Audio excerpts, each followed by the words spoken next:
Hey y'all. Hope it's going good. It is Tuesday. It's time for more cards, and it's time for more Throne of Eldraine draft. We had a real good time with it yesterday, and we're gonna see what we end up with today. Uh, Again, I've been pretty excited about this format. Um, Seems like you can build some pretty fast and rude stuff. So I'll be interested to see what it looks like on the other side. So, yeah, we have a lot of options. But yeah, hello. I see a number of people have made it here. Yesterday was a lot of fun. Let's see if today is we can have a different ride. So we're gonna jump on the traditional draft. This is gonna be best of three, 5 wins, 2 losses. All right, let's just see what's right up the start here. Stormfist Crusader. All right, that's the rare that was on the side there. So this is at the beginning of your upkeep, each player draws a card and loses a life. Menace 2/2. This is a card that allows you to. It's funny. I talked about this card as like a when I saw it spoiled as a really good spectacle enabler. We also have Deathless Knight. I actually think Deathless Knight is cool as hell. It's got some nice art. Looks like it belongs in Tarkir and the Mardu. Yeah, it does. Deathless Knight, when you gain life for the first time each turn, just comes back. How might you gain life? Oh, I don't know. You know.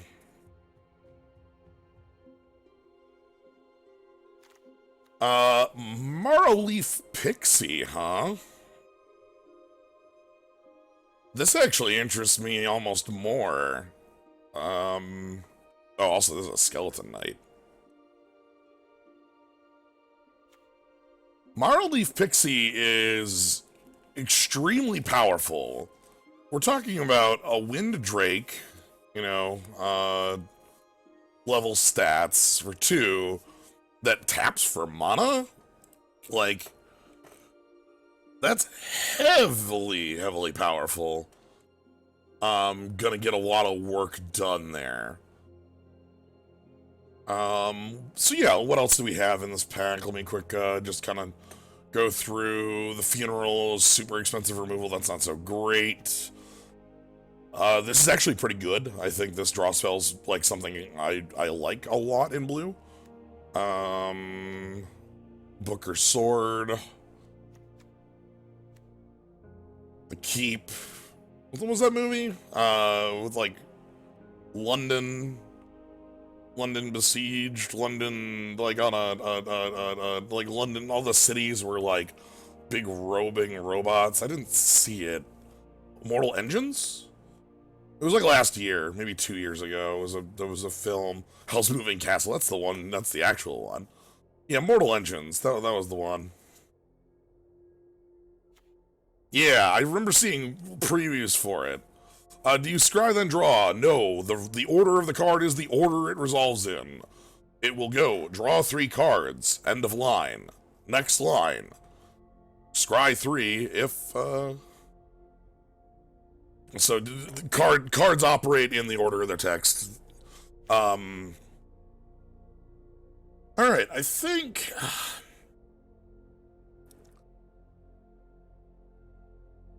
I think I want to go with the with our friend the Flyer here.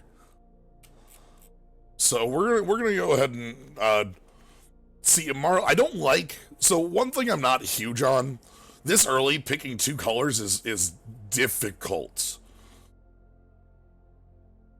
Hell's Moving Castle was animated, absolutely. It's a really good. But yeah, like, so there was an old card in Apocalypse called Gaia's Skyfolk. That was just a 2/2 for 2 flyer. It was like Elf Merfolk, something like that. It ruled. Anyway, hopefully that works out. We'll see. Oh. Ooh. I understand. Anyway, Fierce Witch Stalker is a card I want to ramp into. That's high up on here. Also, this card's very good for Adamant. We can make green or blue, so like things like our draw 3 if we find some of those. Anyway, this is the easiest pick I've seen. Rare's gone. Cool. Okay. Adversary. That seems fine. Tracker's probably good too. So the trick with the tracker trick, is that it just cares that we control another non-human. And Marleaf Pixie is a fairy. Mokame Adversary is really cool because it's something we can play on 2 if our opponent's green. However, with the ramp, we can play this on 3 pretty easily. So, I think that's a pretty good choice here. Mantle of Tides. Runaway Together is a cool card too.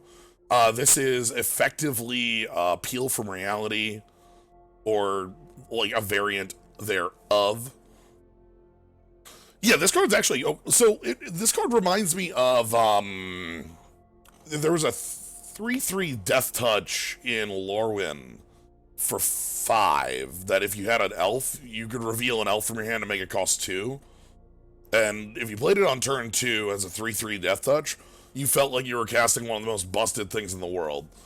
But if you cast it on 5, it was fine. You got the job done. Anyway, that seems like a good pickup here. Hopefully we pick up some more Frogify. That seems fine. The Witching Well is also a card I would not feel bad including, but Frogify...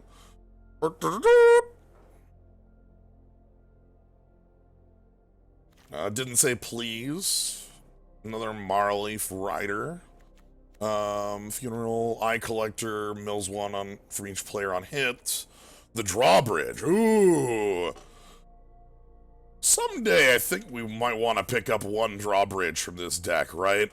I think we talked about how this card is, like, quite valuable, but I like removal. And Frogify isn't, like, there's a Claustrophobia in this set, whose name I forget. Cursed Sleep, something like that.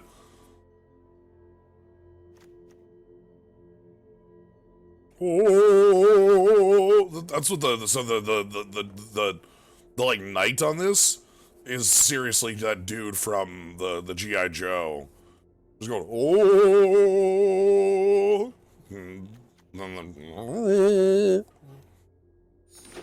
Frogify, you seem fine, run away together. Garen Big, tall as a beanstalk. I don't like this card. I feel like there's too many cards that hyper punish you for auras of this nature. One of them being right here. Maybe that's actually the pick. Runaway Together seems just fine. Garen Big Carver is not fine. I actually think this card's pretty poor. The body sucks really bad. Like, holy hell, the body is like one of the worst bodies in the world. The trick's okay, but like, it's right next to a much better trick if I want a much better trick, is the question here. I'm very unimpressed by this. I feel like the Runaway Together is okay to pick up here. It's not great right now, but we can find some more things that'll make it fine. If we have some more adventures that are, like, cool, that would be worth it. Some of the pixies, we'll see. But it gives us a little bit more interaction with our opponent, too, and that's never bad. So, get a Runaway. Curious Pair. Turn Nature's Sorcerer's Broom. Whenever you sacrifice another permanent, you can pay 3 to make a copy of the broom. Okay, well, and the Curious Pair. We don't have any sack outlets. But it's just whenever you sack another permanent, so like it could be when we sack a food. You know? So that could be okay.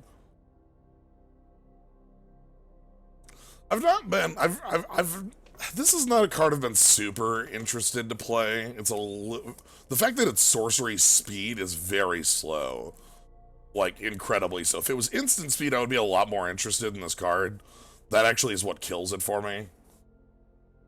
Do you have a draw for Mantle? We don't have any draw right now, but other than, like, Oakham.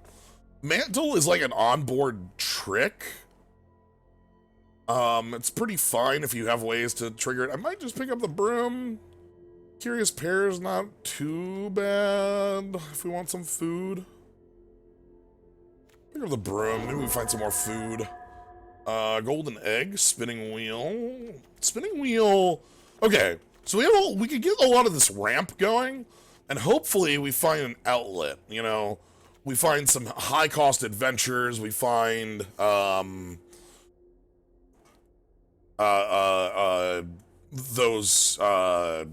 worms that have it like the 4 mana adventure for 2+2+1 counters. Yeah. It's also removal. Prophet of the Peaks, Henge Walker, Soulful on target. Yeah, our picks 1 and 2 were these pixies, and we've kind of been trying to figure out where to go from there. Haven't been seeing a lot of direction. You can pick up Prophet of the Peaks just as big, because, like, we do want big. It's not the greatest big. We also can pick up Henge Walker as a 3 mana 3/3 that wouldn't be too bad to be able to cast. Let's pick up big. We have a lot of artifacts. Okay. I'd be okay picking up the Merfolk here. Opt isn't bad either. Opt lets us trigger some of those draw 2 cards a turn things.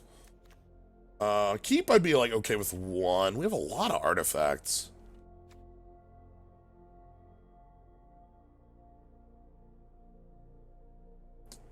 Yeah, I'm not seeing a lot in any color that I'm super interested in, but you're right that green hasn't been showing us much.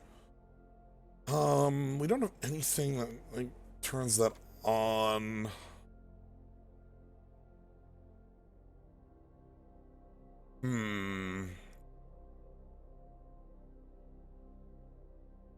I think the opt is probably fine. We might have some cards that wants if we find some of those equipment. Oh, we got another Wistful Merfolk Fling. Smitten Swordmaster. Another ramp. I'm gonna take a Crashing Drawbridge here. We have a lot of artifacts. Hopefully we can find something to do with these. We want what we actually want in this deck. It feels like we want some of those artifact animators. That'd be nice. Wishful Merfolk is like the returned Phalanx from Theros, which got the job done, but the lost point of toughness does matter a lot. Alright, I'm gonna pick up the drawbridge. I don't really care about anything in here. I don't see us jousting. Reaper of the Night, sure.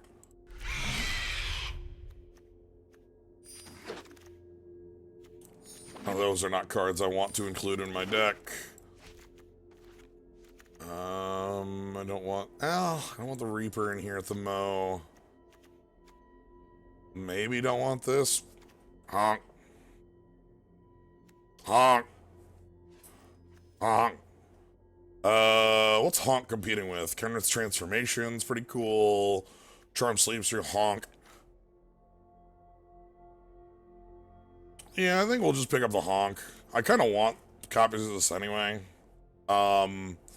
This is a food maker. It's a food user. It is acceleration. Our deck is hyper acceleration based for a limited deck. 2 Mara Leaf Pixies, 1 Spinning Wheel, and a Goose. We need some outlets. What do we want? What are we looking for? I think we're looking for like the 5-drop, some of the big 5 and 6s. Alright, so let's honk.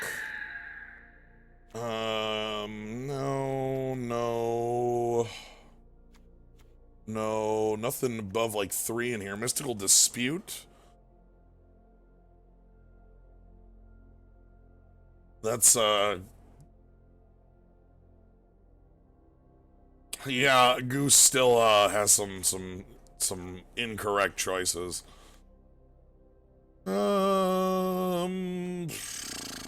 Fairy Vandal is like a good thing for our like opt pile. Like 1 counter on that card, and that card is above the like way above curve. But like anything less than that, and it's way below curve. Is that still fine? How much draw do I have at the moment? It's just opt.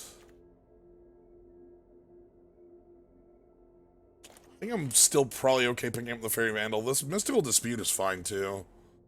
We don't have any giants, though, is the problem, and, like, hopefully, the hope is we won't need to... Alright, let's go with the Vandal. Hopefully we can find some more cards to make this usable. Oh! Eleonora. Yeah, turn into a pumpkin, Fierce Witch Stalker. So Eleonora draws a card on come in, has power equal to cards in hand, hard to kill, 4 toughness, X power. The question is that better than Fierce Witch Stalker? And I think the draw a card on it means that it is. Why is Eleanor or 4 instead of a star 4? Because of how MTGA shows them. That's literally it. MTGA is always calculating them or whatever, and there's no deck, so it's just always 0. It is a star, it's just... that's the way Arena shows the card. Yeah, I think Eleonora is good here. I like the card draw on there. That could trigger Vandal. I like the card draw on our ramp targets. And hopefully we can have enough, is there a repeated draw anywhere in the set? Yeah, there is.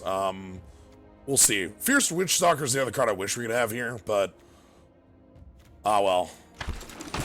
Eleonora, you do the job well. Witching Well? Speaking of well... we got a turtle. Mysterious Pathlighter is really good there. The Carver... I think the Wells is fine. We kind of want to have some sort of card draw on a ramp deck.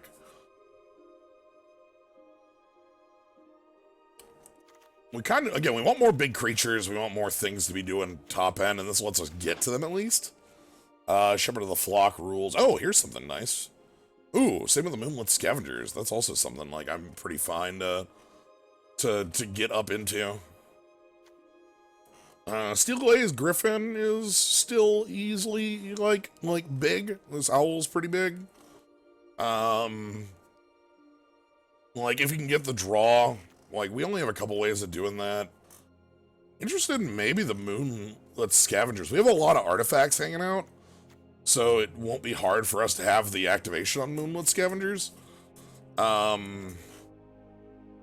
said, Steel Gaze Griffin is evasion. And, like, evasion does get the job done at the end of the day. That's the question, ain't it? I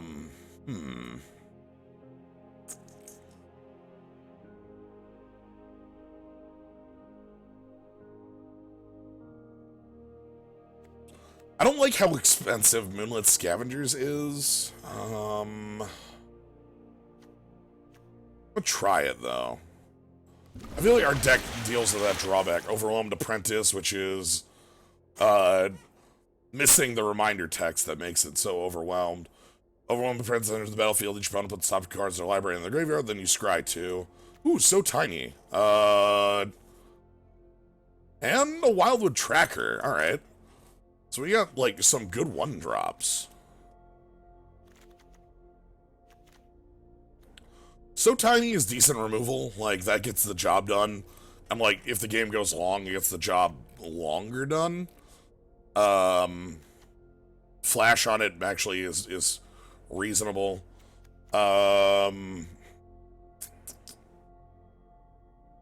No, that is not So Tiny. So the trick about So Tiny is that it has Flash. Sensory Deprivation was a pretty known card in Innistrad, which was -3 for 1 blue. Kind of comedically referred to as Swords to Plowshares in blue in that limited format. This having Flash means that it's like a combat trick that if something fails or goes wrong, it sticks.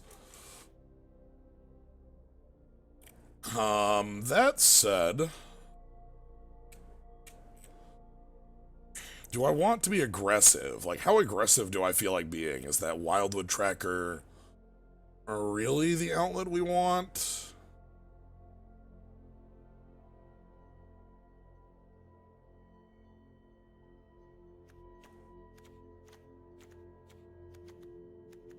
No, I feel like we're more defensive. Ooh, okay.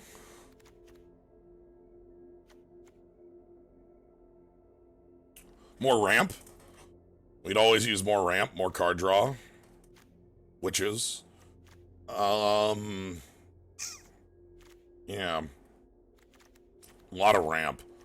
God, this deck is just missing things to do. What does it do? What do I do? What's my long game? I have one, right?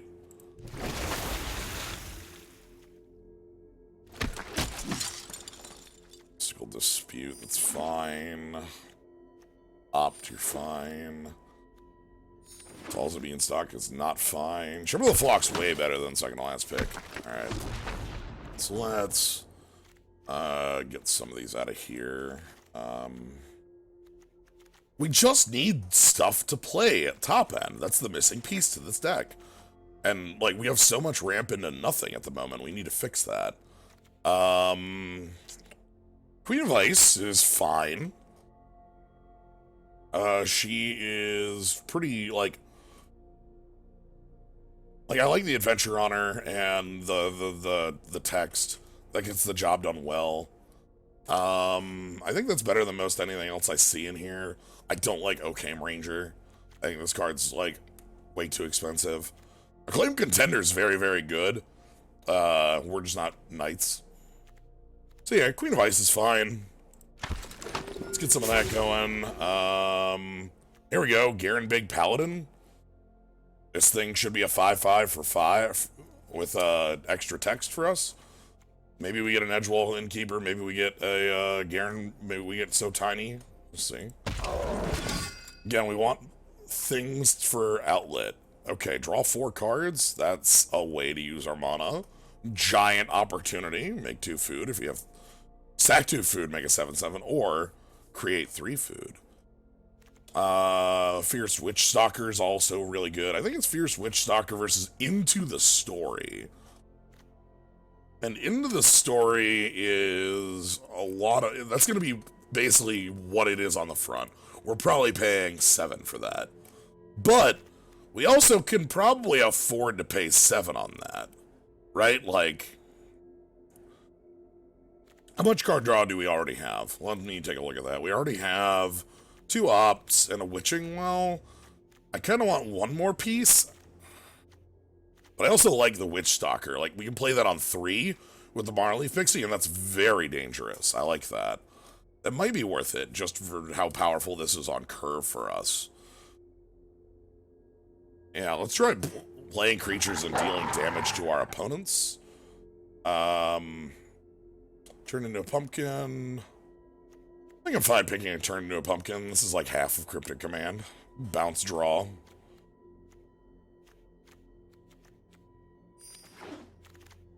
Hey, there we go. Finally. I've been looking for you to unveil Tree Folk. Oh, we got the Mad Ratter. Check out that rat.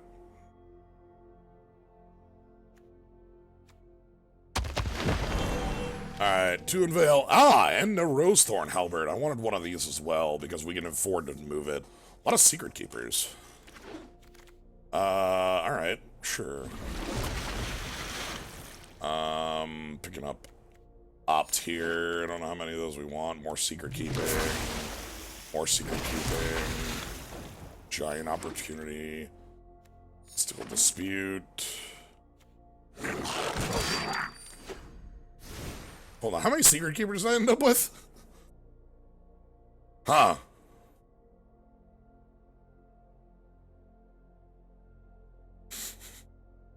I guess that's a side plan if everything goes, horribly.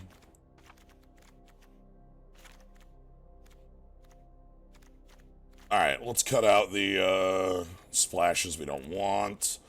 I think I'm okay with the broom now that we do have, like, the goose and a couple other things that give us, Yeah, we don't have the end. We didn't pick up the end of the story, though, sadly. I ended up picking the Fierce Witch Stalker over it. I guess we do have a mill plan just sitting right here if I want it. That's a decent amount of mill.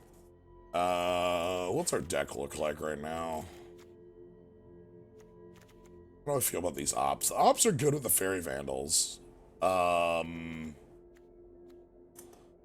that didn't say please. I don't think I like Mystical Disputes in the main. That's a sideboard card.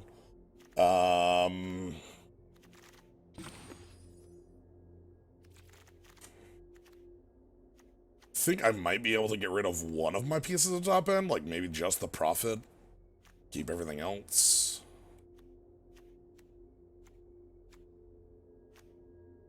I don't think the Garenbrig Squire does anything for us other than be a bear. One opt out. Profit out.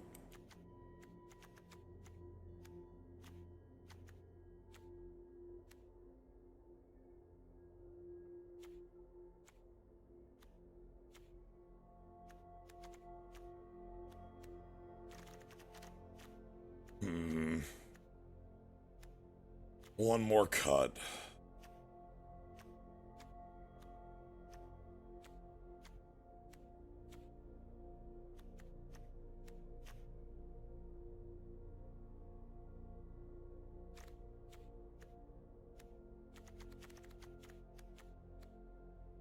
We'll keep this in mind for a sideboard plan, alright? That's the best I can give you.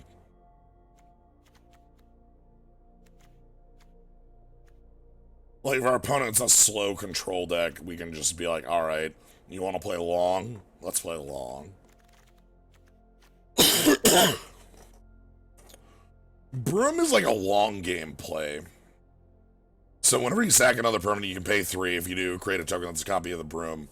And you might wonder, wait, what am I doing with the Broom? Where am I making anything that's worth sacking? Well, the answer is food. That said, how many food sources do we have? 2? 3.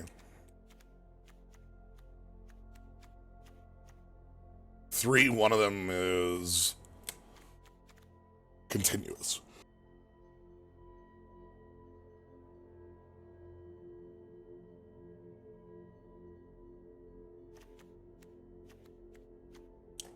I don't know if that's good enough.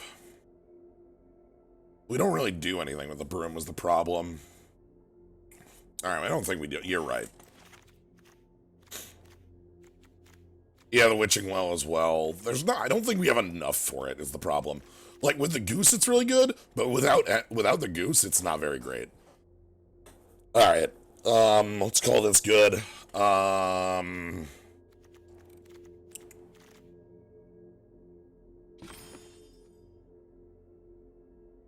Sure.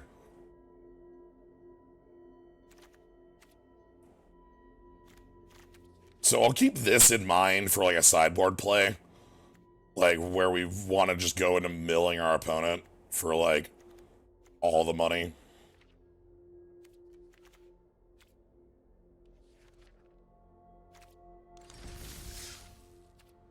Alright. Let's see how those, flyers do.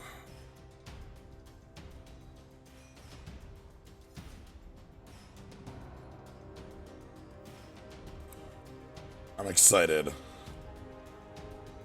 I feel like this deck is a little light on ramp targets. Like, we don't have anything, like, hyper top end, which, like, we're ramping into. But I think that's gonna be, like, not the worst.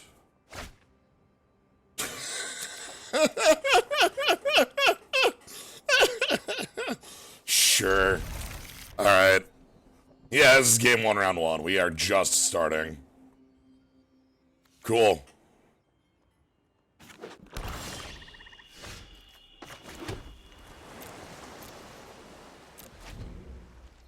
Alright, opt.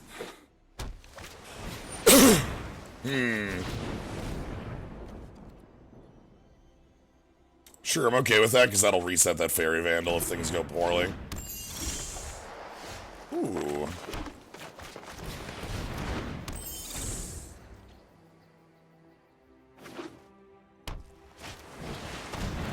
Okay.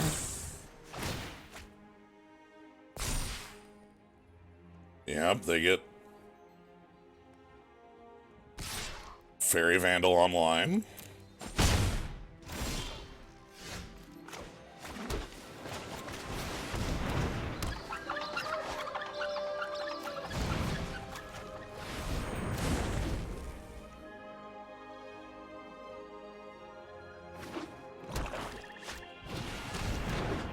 Oh boy.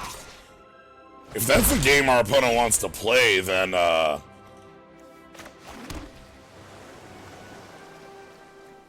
interesting. I might just want to turn into a frog, if I'm being real.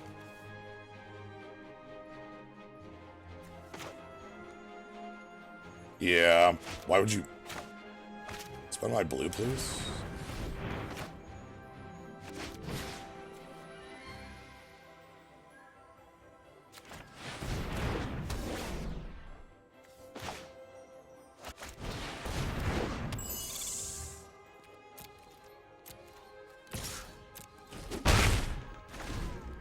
Alright. Frog Gargoyle.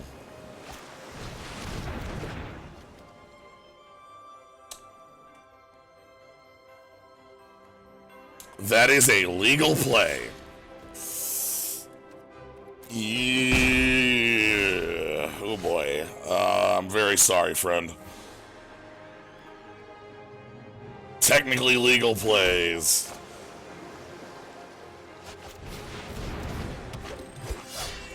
So because this card doesn't require a target, you can cast it with no grave, but it only works if you're adamant in that way.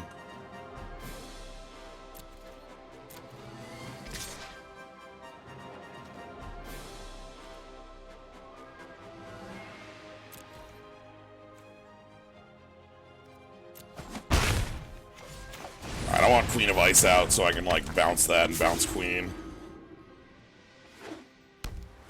3 cards left.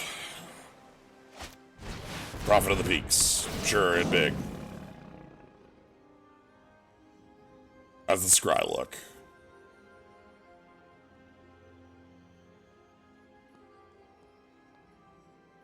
Two top.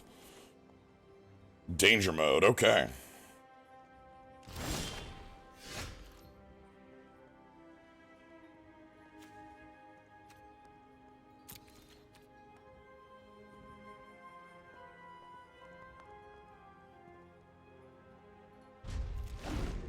Alright, so I have tap target creature. We'll just tap that 5/5 on the ground.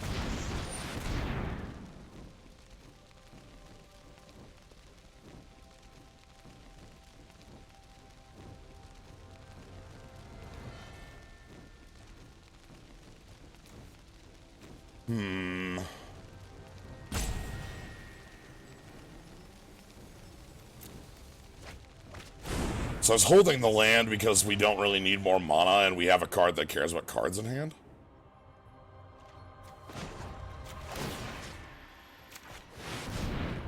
Let's tap that. Ooh.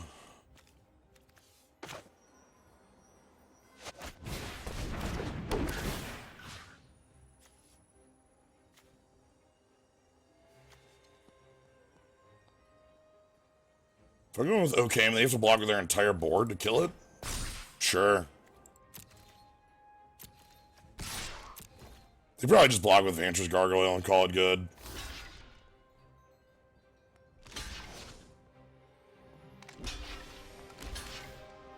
Their entire board, huh?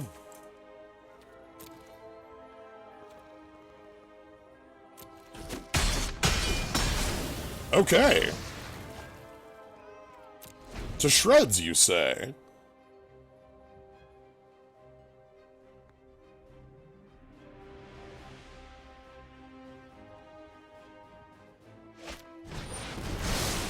Okay, that's a 3/3.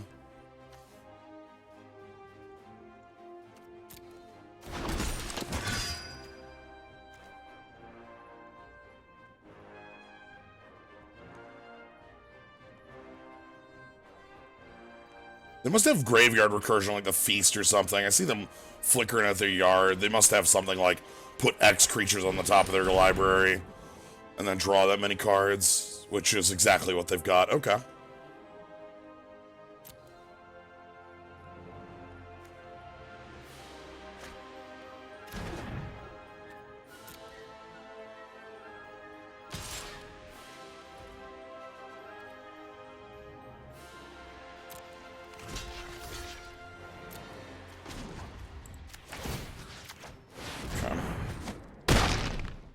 So that'll freeze that down.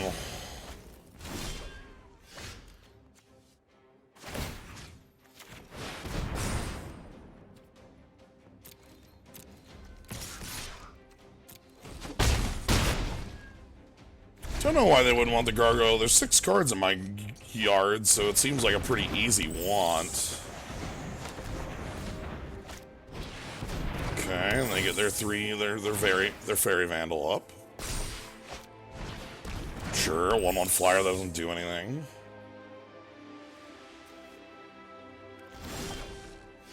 Hey, there's Eleonora.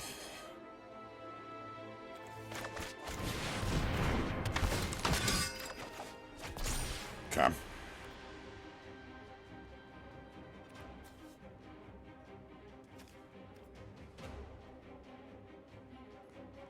Next turn, I think? Next turn, I think. Because I want a Fairy Vandal plus Opt. This is going to untap. That's going to be a problem.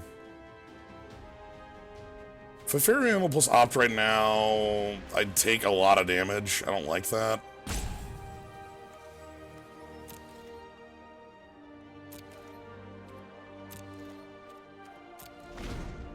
Okay, Prophet of the Peaks is actually a bit of an issue. That thing's a little too big.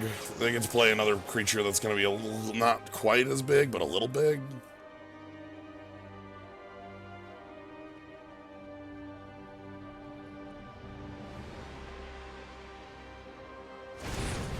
There's the Reaper on the tap out. That's fine. Okay, I got the spinning wheel to deal with the 5/5. I think we just take 5. Any other presses...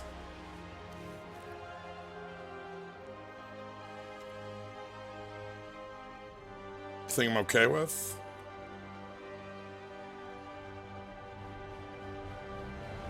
So I take... how's this attack look? I take... 8, go to 7. Still some major issues.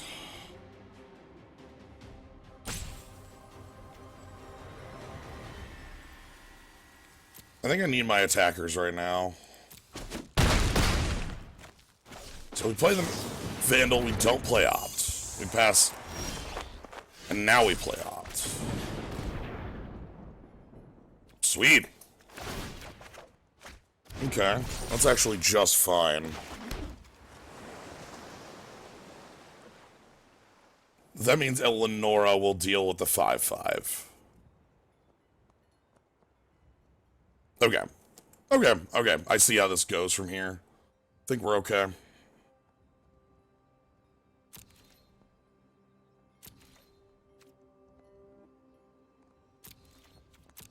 It's gonna take a little bit of time to get this to pan out. They've got 1 card left. Oh boy, drain life on my attacks. Alright.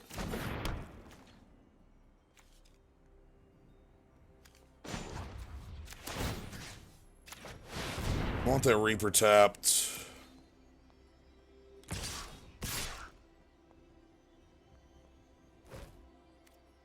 Okay.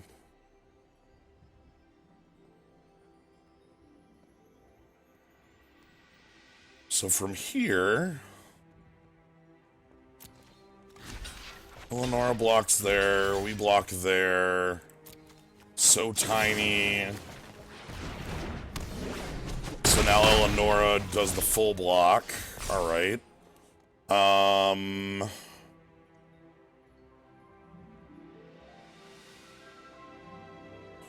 now we're on top decks. We have a Goose. We have an incredible food source.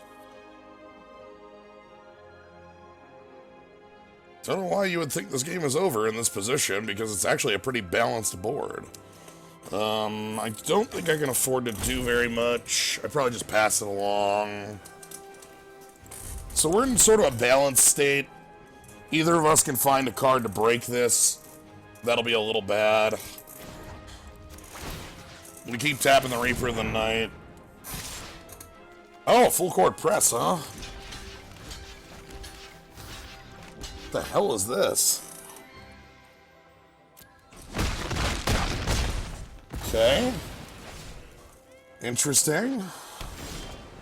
I disagree with full court press there. That gets me the much better position now. By a lot, actually.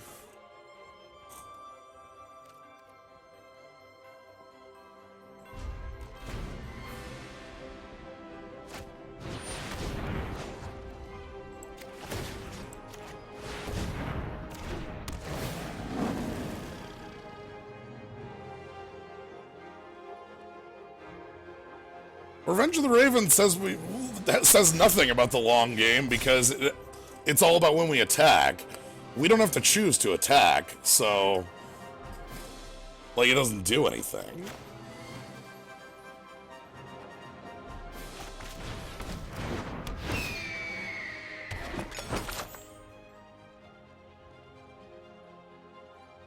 All right.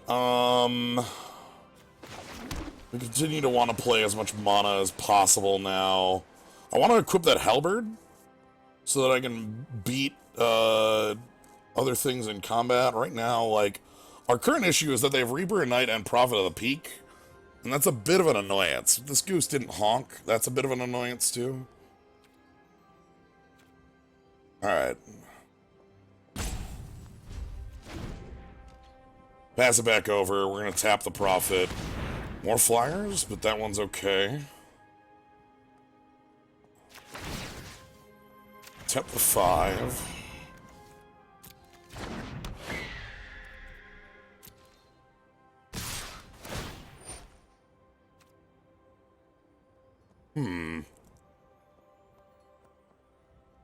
So I can trade my Fairy Vandal for their...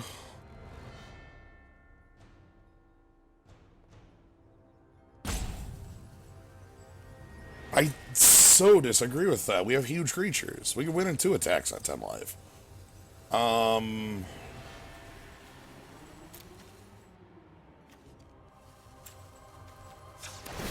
Let's eat some food. Block there. Block there. Take 4.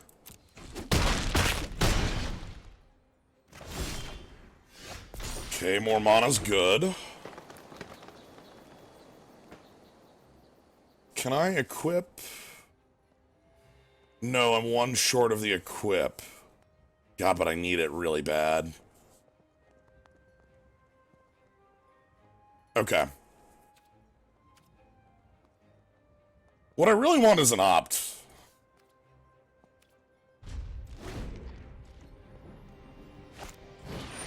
That's bad. That's the other card I really want.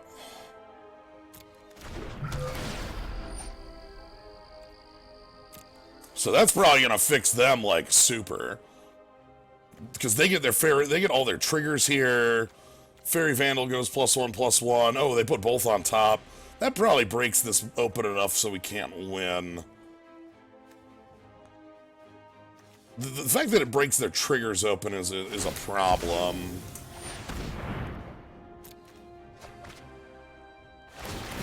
Yep.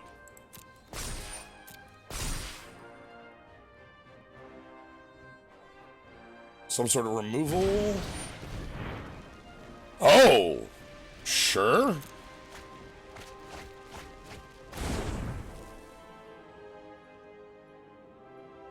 F2, huh?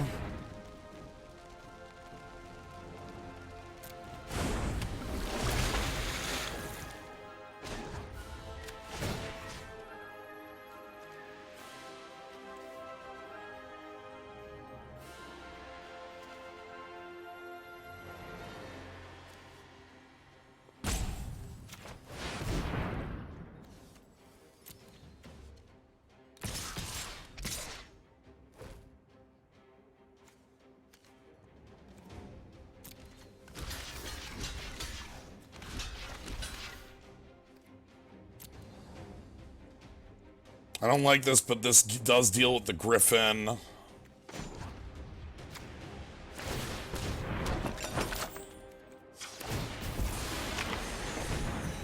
Eat some food.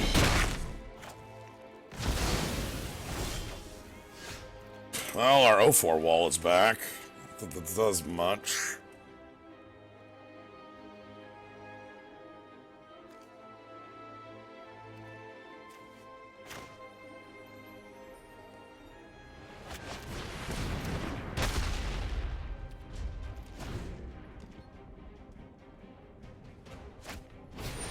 Okay, that triggers their draw effects again.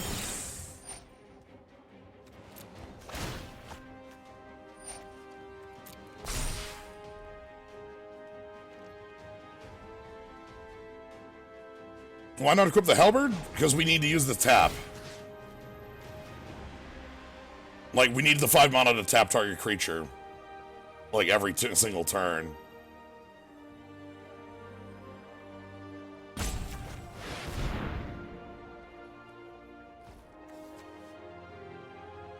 Otherwise, yeah, I agree.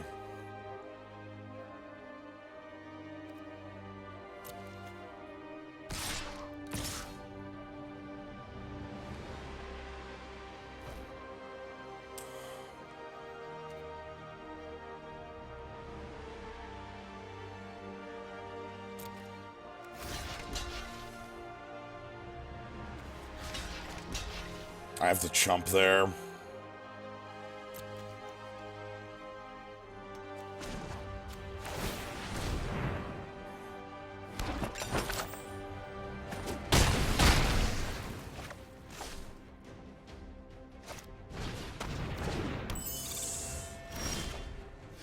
And there's finally the bodies I was looking for. But a little too late. We needed this a little earlier to be able to trade with the Prophet and make our flyers good. But at this stage, I think all this gets us is a concession. Let's move along.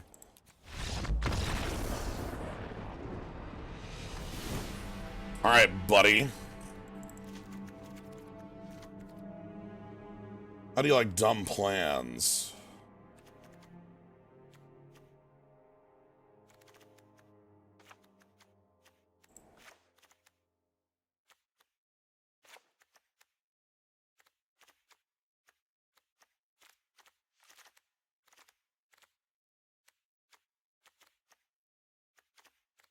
Yeah, that's good, that's good. Anything that draws is gonna be worth it. What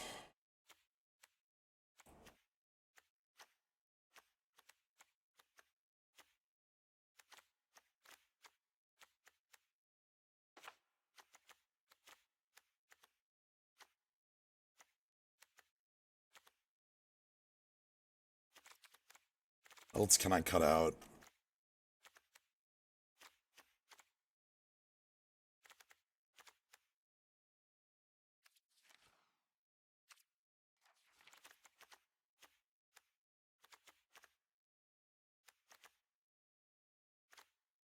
Dispute's okay, but I'm already having trouble, like, I need to cut out cards. Like, I'm already at 42. Like, if you've got 4 cards you think are worth cutting out of this deck, I welcome the suggestion, because I don't see them.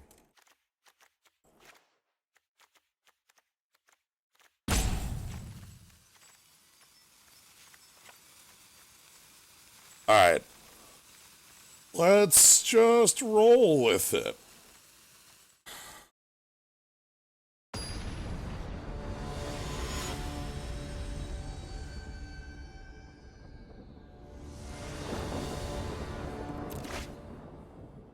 Sure, turn 3 Witchstalker.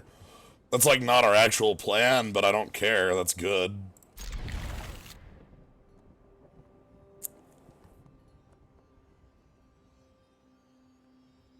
I mean, what if I beat you down with a turn 3 Witchstalker?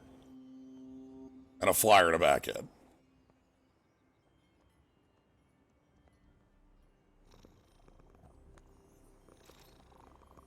On the Mulda 5. Modifin! Thank you for the sub. We do have a plan B. It's not here at the moment, but it does exist.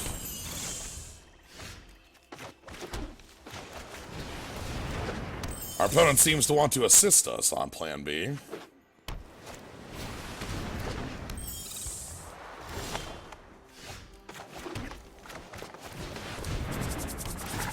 Alright.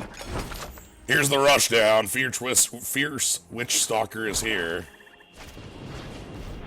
Okay, they get their Fairy Vandal upgrade. That's fine. Keep it on top. Press. All right. Top card off of mine and theirs.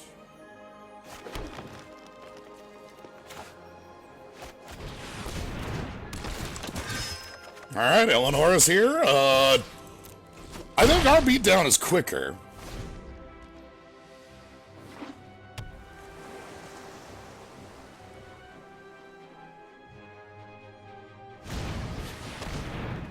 That's annoying. That makes our Eleanor worse. Boo.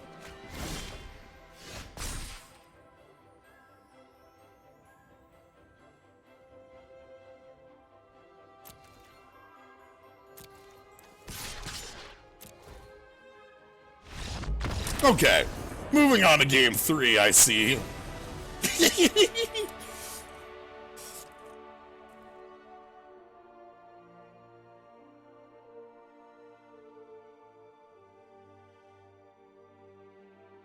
Alright, sure. Everything's fine. Okay, so that's the plan that I wanted the deck to do in game 1. That's what I want the deck to do in a normal game. I'm glad I got to do it. That's good. Sure, this has an opt in it and an overwhelming apprentice. Okay, how many scries do I really need to keep this hand? Really? Like...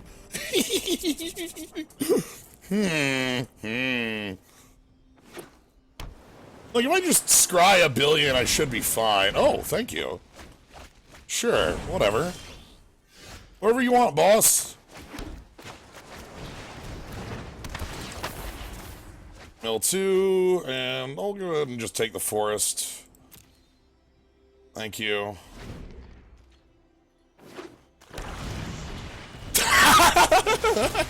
Fine, you got a blocker. Ooh, and they're gonna try to mill me.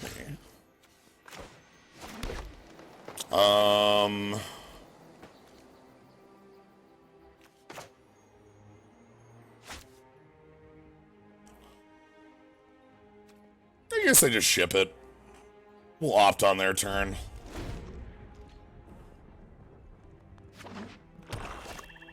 Let them mill us while the milling's good, you know.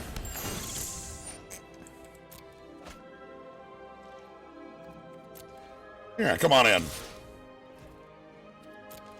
Yeah, that's fine. Yeah, mill me. Yeah, sweet. I don't really want that right now. Cool.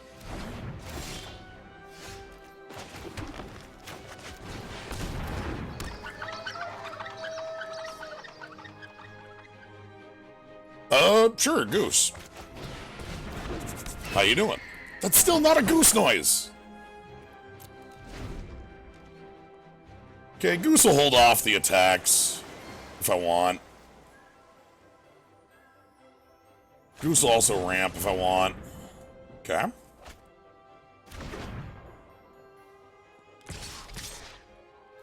Yeah, sure, that's fine. You can mill us. No problems there. You can have that.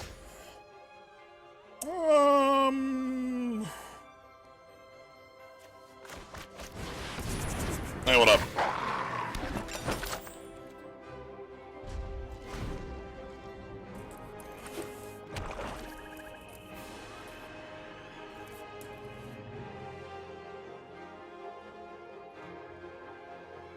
There's a reason I'm hiding the mill. Ah! So they get a recur. Not much.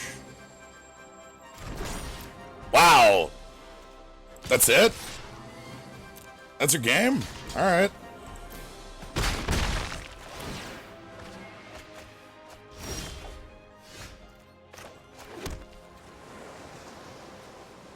I guess they wanted to block Fierce Witch Stalker. Alright, I kind of want to play...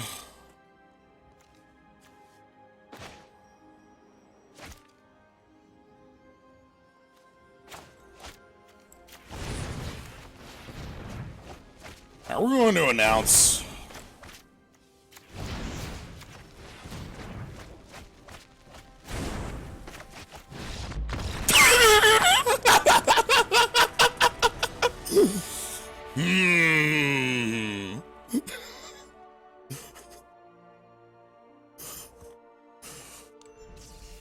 Yeah, that's how you do it. You play Tome Scour a couple times and your opponent goes, oh shit, they're milling me?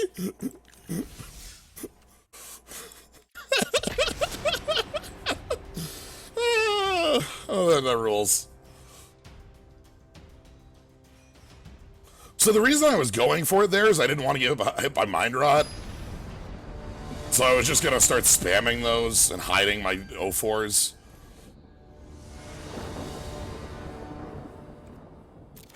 Lucatan. Oh, that is a mulligan if I've ever seen one. You know, it looks fine. We can probably just put away, run away together. This hand doesn't have anything that works well with it.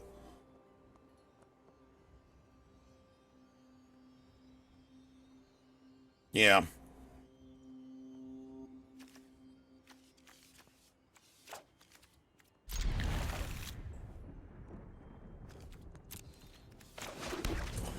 Maybe we find some ops.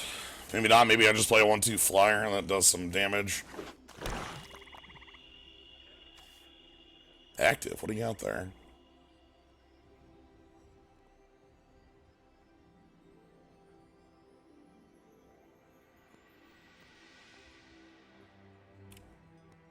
Opponent just leaves.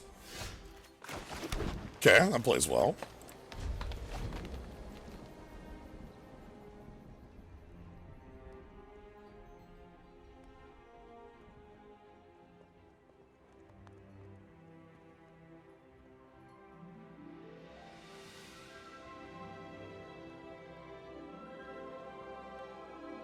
So I'm starting to think the Merfolk Secret Keeper deck might be more real on here because of how the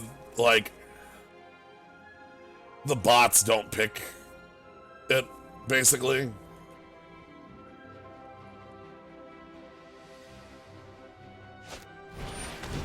Ugh. Okay. This card always scares the hell out of me.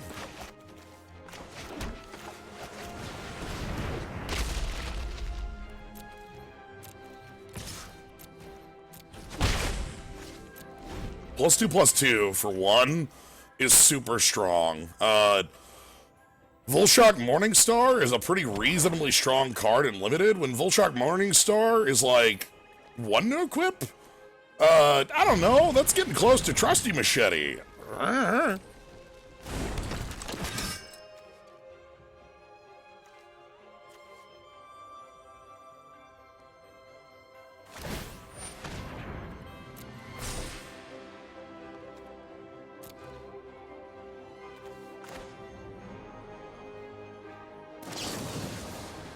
So I'm gonna cast this here.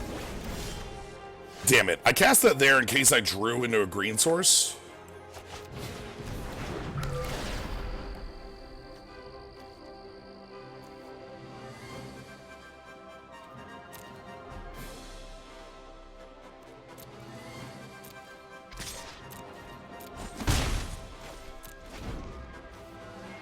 Okay, we want to land for Witching Well. Okay, they're on their lands. They can probably just kind of swing on over. Too slow of a green source. I would rather bet on a card off at the top of my deck than pick the wheel there, in my mind. Because I don't think we can survive 2 turns of doing nothing, is the problem. I feel like 2 turns of doing nothing is a really easy way for us to get beat down by, like, this super aggressive deck. So I'm betting on the top of my deck. I realize it's a bet. Like, you know, our opponent's going to play, like, a 5/6 that gives menace. But you gotta take bets sometimes.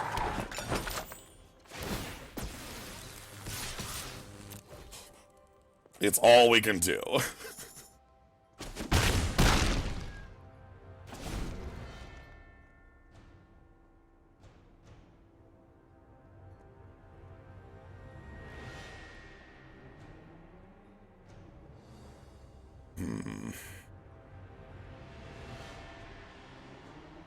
So we're taking quite a bit of damage.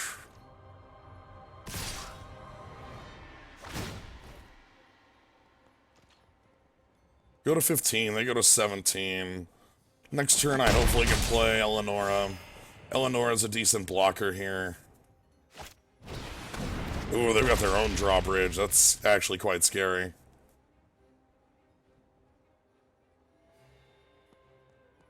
So I want to land up the top so that I can get Fairy Vandal going. Interesting. I actually don't care about that anymore. It's already done its job. Alright, so we get Eleonora here. Now, the scariest thing that my opponent has right now is the haste. I still think I need to be the, like, aggressive at their life total or I'm not winning.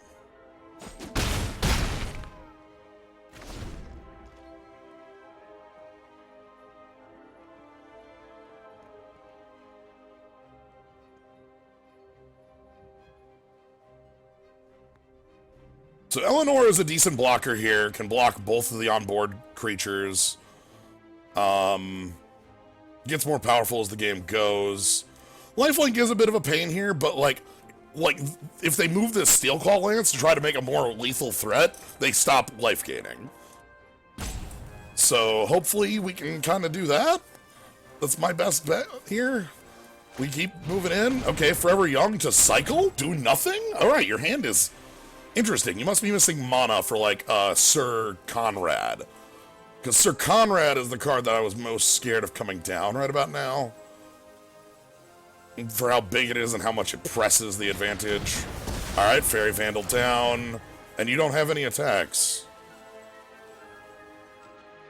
I mean, you do have attacks. But Eleonora stops the damage from them. So, fine with that outcome. We have card draw in the pocket. I can actually attack for pretty decent next turn. This is actually looking fine. I can attack for 8 next turn, bring my opponent down. Alright, so let's pop this.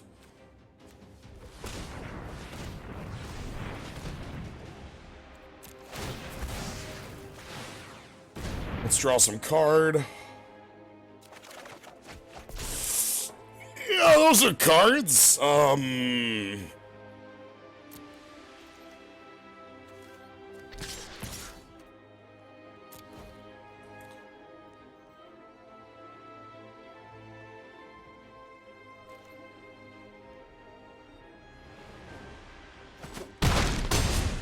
Okay, put our opponent to 5. Is it even worth playing the land here? The extra power on Eleonora could be lethal if Eleonora connects. Am I taking 10 off of a top deck? I don't believe I'm taking 10 off of a top deck, and I don't have anything above 6 in the deck. Let's ship it.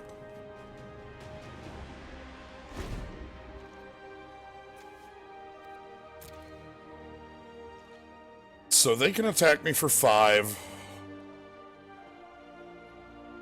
And then if they don't play anything, they die.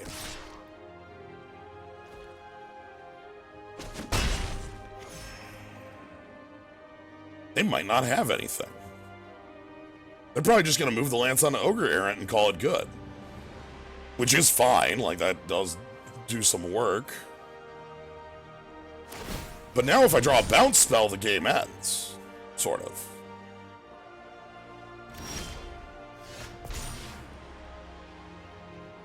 Okay. Attacks don't make any sense.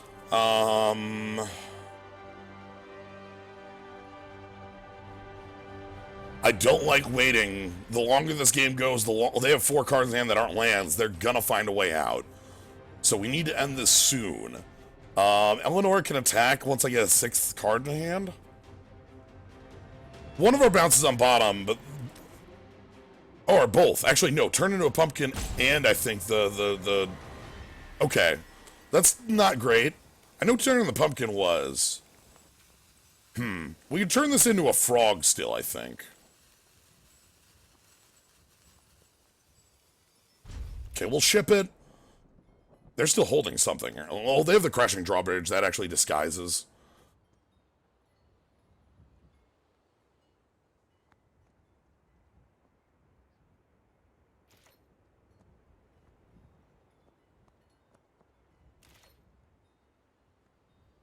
We're at 13. What do they have?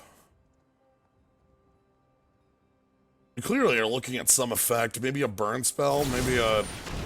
Yeah, okay. Sure. Because they can't hit Eleonora, and Eleonora costs 2 more to hit. Okay. Another lifelinker.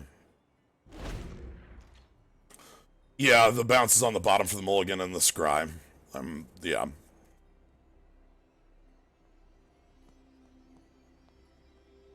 Okay. So they can't gain life this turn without losing most of their board.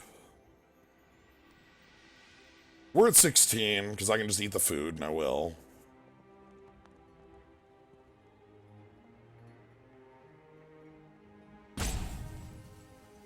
If Eleanor can hit, she's lethal. Oh, the brawl, that's another menace attacker? They can haste. And a weasel? Okay. So tap your drawbridge, haste your team, go in with too many creatures and die. Like, all out here.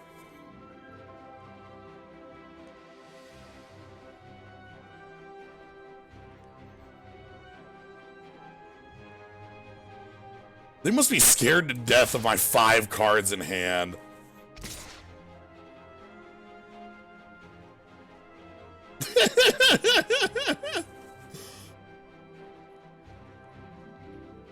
Like, oh, what do they got? 5 cards. Oh, that's so many cards. That could be anything. Okay. So, double menace. We're gonna eat a food. And we're gonna go ahead and take damage. Okay. Yep. Okay, so now Eleonora's got 6 power. This is good.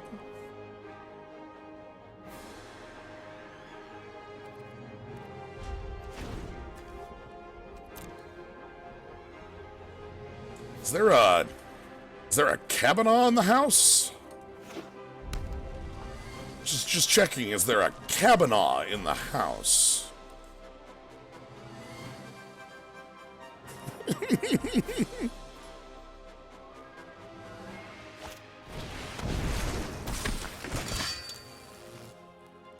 Alright. I've got bad news, everybody. I think we're dead. Look, Sir Eleonora's trying. Look at that look at that sword. Look at that mount.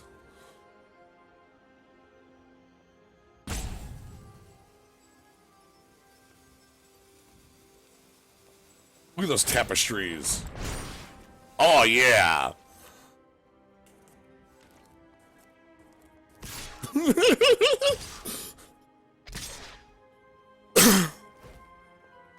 This attack sucks. Oh, wow. Oh, I don't like this attack. Because I can, like... Oh, there are cards I'm going to have to punish the bounce here. That'll be fine. Anyway, I don't have them. I've got, mana sources. Cernanos, thank you very much for the sub. I appreciate it. Welcome. We're, fighting knights. Alright, how do I want to change things to fight knights? I don't know there's much I want to change as much as there's more I want to draw.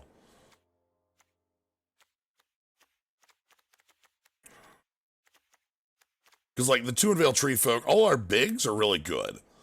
And so, like, getting big seems like a really good plan against them.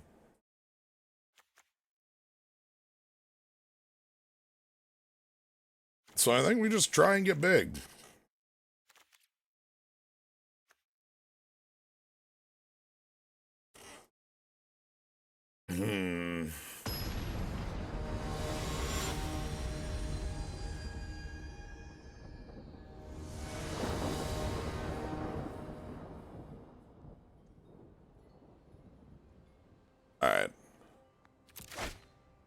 Okay, this looks sweet. Marleaf into Oakheim, draw cards, turn things into pumpkins. This looks like a very capable hand.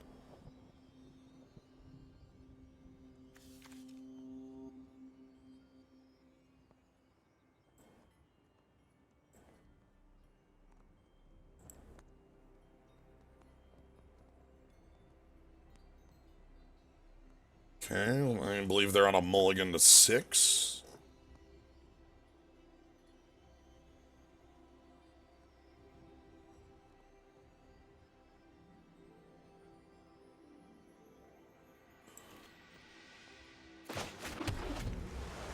Okay, pretty happy with this. And Oakheim's really strong.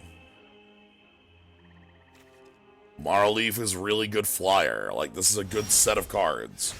Fairy Vandal with card draw.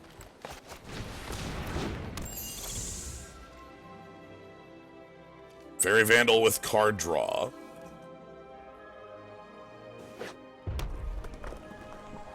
Okay, shocking this would be the worst thing. Okay. Alright.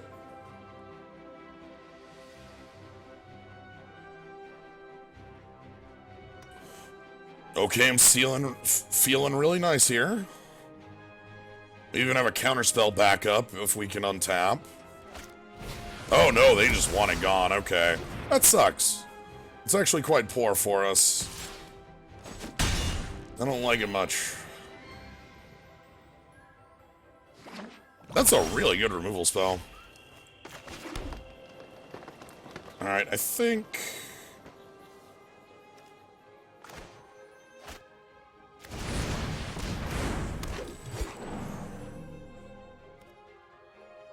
I'm gonna ship it and play the Vandal end step.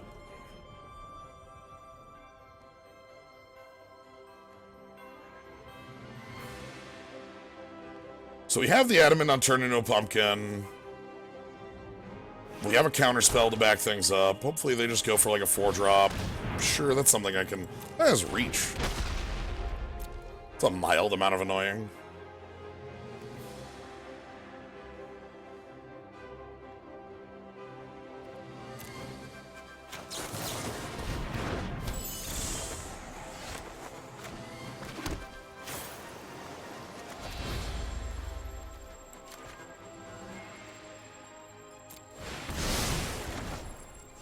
So we draw a card.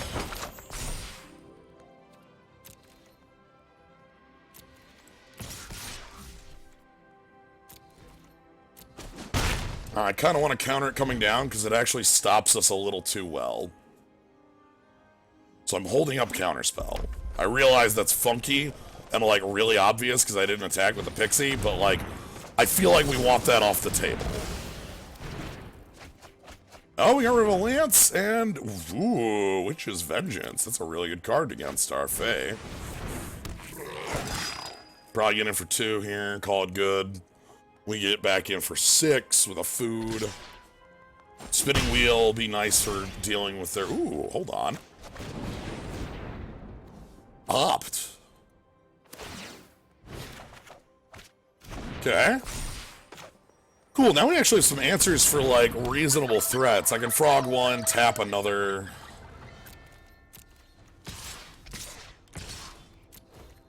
Let's just get in there. We need to start dealing damage.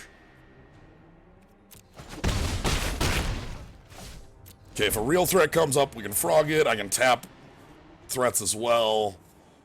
We've got a lot of flyers. They've got 6 mana. They can attack me for problems. I guess they can attack me for problems. I probably should, like, leave a blocker back for that, huh?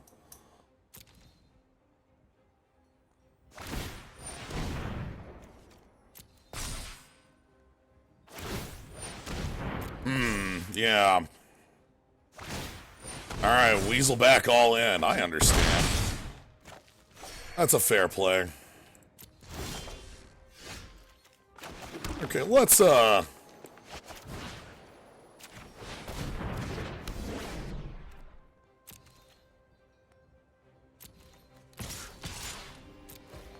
leave back Rosethorn. Call it good.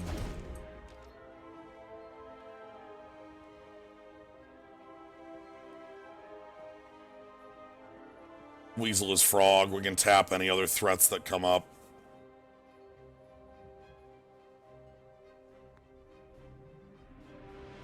Might have just been better to not frog it. That might have been a little bit forward, but I like Weasel is frog.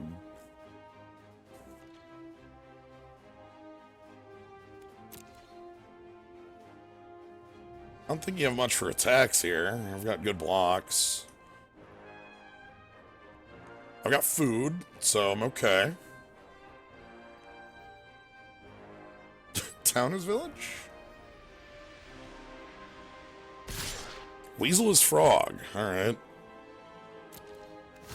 Let's get that Spittin' Swordsmith off the table, then.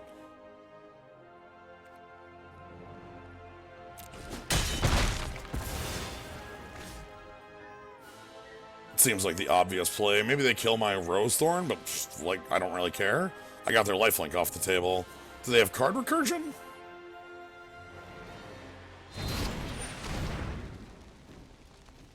Okay, well, I found the tap target.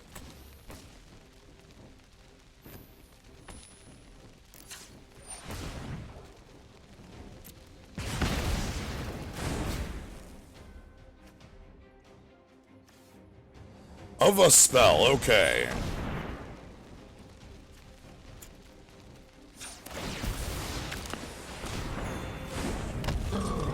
Good to know.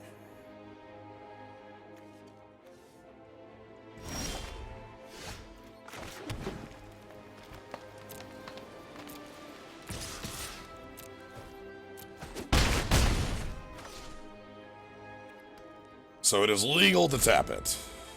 And not die.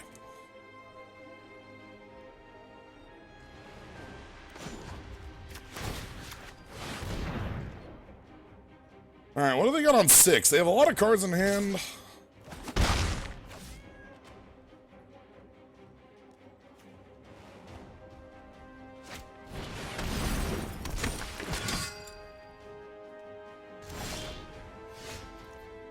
Okay.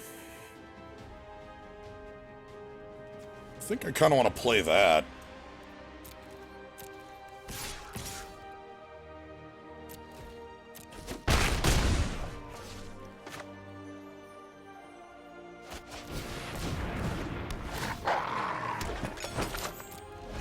Because I can block the Bone Crusher, gain 3 life. They would have to have multiple sources of removal and extra damage.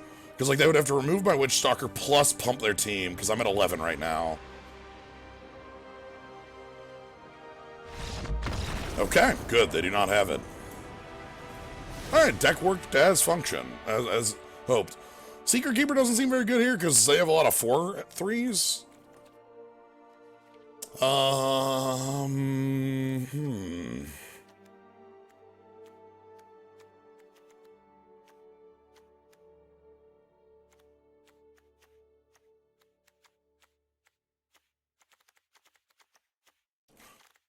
Yeah, get them in the air is pretty good. That's how the deck functions. That's why I had to get rid of their dang,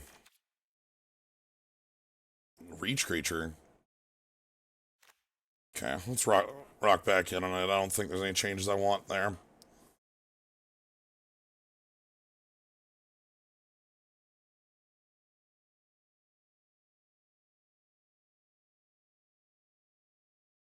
The only thing I was thinking about was putting that third opt back in, because that helps out the fairy. Could be fine.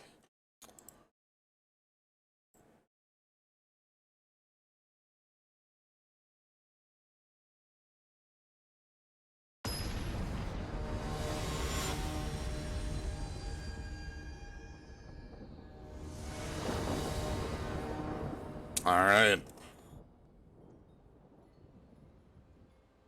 On to 3. This is a very different deck than the one we played yesterday, but it has some bits of it in spirit.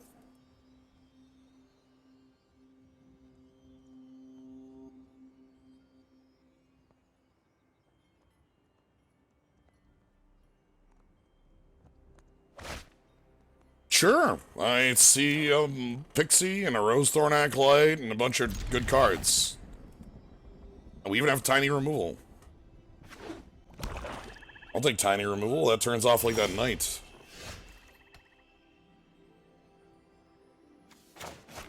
Love hey, when you get done in sideboarding early arena, just leaves you with no music, no noise, and just waiting. Nothing. Just nothing there. If they play the lifelinker here, I would Tiny it.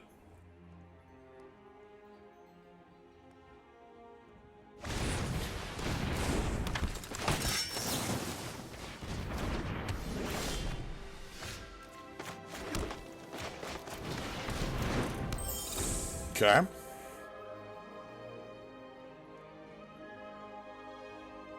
Next turn I get to play Rose Thorn, and then I get to play Garen Big. Drawbridge. That's always powerful and scary. I think we just take the Witch Stalker here.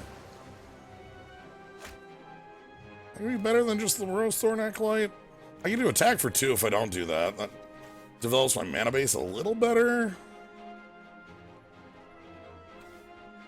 4 on board means they're probably not crashing in. Not sure on this one.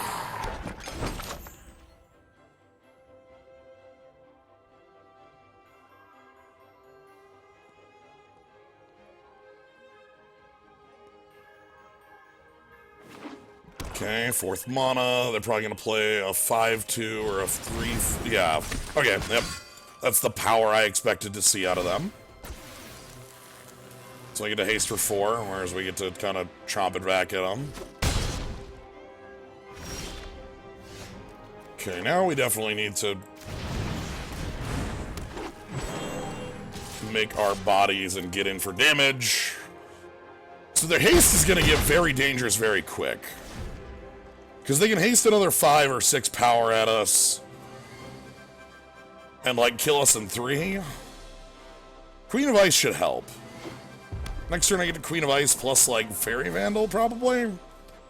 That seems helpful enough. 5 mana. Do you have Sir Conrad? That's the danger mode. Okay, if you're going to combat, you don't have anything. Sweet. So you're just attacking for 4. Your hand really has no hasted creatures you want here? It's just removal? Must just be a removal. Alright, we can bounce with the Moonlit Scavengers, but the drawbridge makes that a bit of an annoyance, because, like, what, they just get it back with haste? You know, it doesn't really do much. Wow, they just wanted Oathsworn Knight as the blocker, huh? Okay, Garen Big. Queen of Ice. Garen Big's a 5-5, and that deals with everything they've got. Could get in with the Pixie. Moonlit Scavengers can buy us some time. Rebounce, like, their drawbridge, which will turn them off a turn. Might be okay.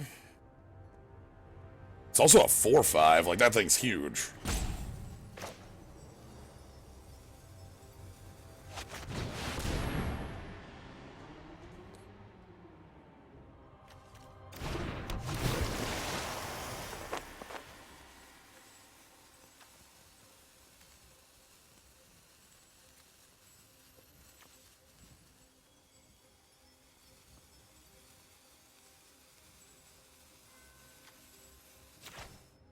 Gonna make them spend their full round.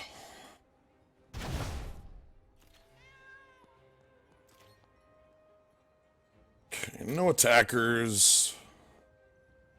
So the Oathsworn Knight just kind of starts dying on Moonlit Scavengers next turn. We take 4, go to,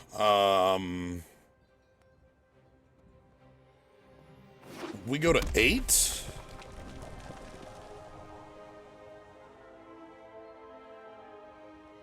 Oh, do they have a kill spell for Moonlit Scavengers? That's bad.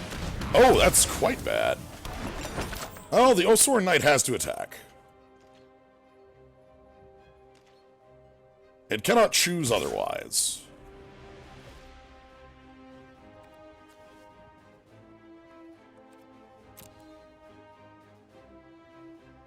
Okay, Garen Big might be the play here. If I could Queen of Ice plus Garen Big, I'd feel pretty good. Okay, I can Queen of Ice plus Garen Big here. So, like, Garen Big, Queen of Ice, Garen Big blocks this. They get their Menace, but they can't use it because their drawbridge is tapped down. Oh, yeah. Oathsworn Knight has to attack each turn if able. So, I think what we do... Pay Adamant.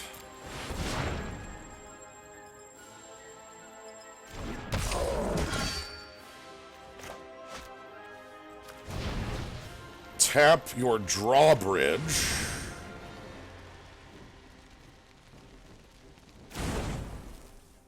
Then there's no point in leaving up the Witch Stalker to block. So we attack for 4.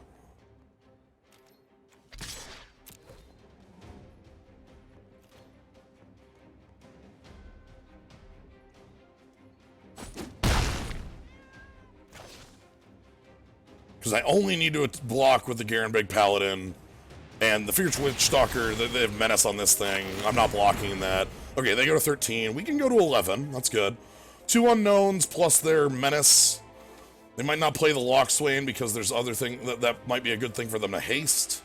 Garen Big just kind of eats Oathsworn Knight unless they've got some form of removal. And by eats, I mean this thing prevents all damage and removes a counter, and then just keeps attacking like that. But Garen Big is still pretty big, so, you know, we'll see how that plays out. Lockflame Paladin with the counter. We froze the moat. Okay, they're coming in. We block. They might have a burn spell, but, like, whatever. I'm not going to not block there. Okay, lands are fine. So Queen of Ice. And then I get to attack with Garen Big and Monolith Pixie? Yeah, it looks like Garen Big and Monolith Pixie.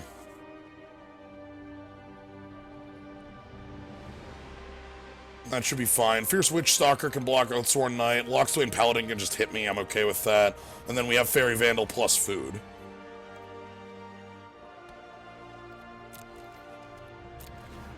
I could also attack with a Fierce Witch Stalker if I felt like that was going to get me advantage on damage.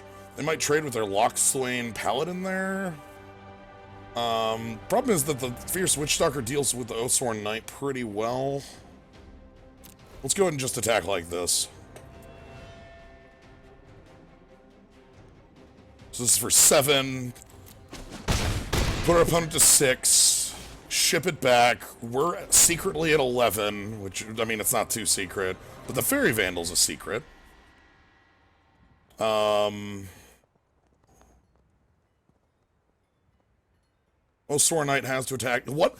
Now, the real question is what they haste. What do they have that the Crashing Drawbridge can bring in? You know? Do they have something that's just game-changingly powerful? Forever Young... Cycling? Okay, that tells me your hand sucks. Yup, your hand still sucks. Guess I'm glad I didn't kill the Lockswain Paladin. They would have just replayed it. Sure, the Weaselback Redcap can just, like, have Queen of Ice take that hit. Not a problem.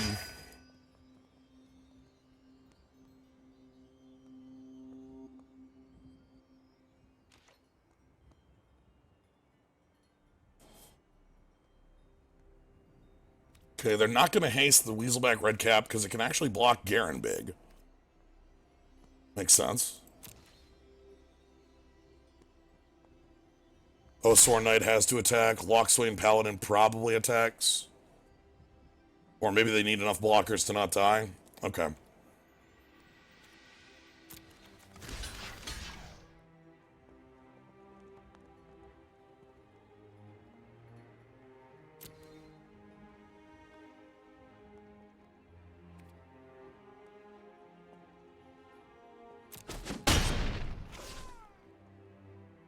Alright, end step, we get to flash this in.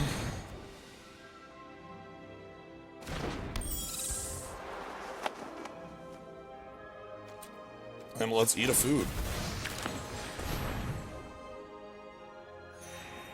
One card in hand. They can block my Garen Big.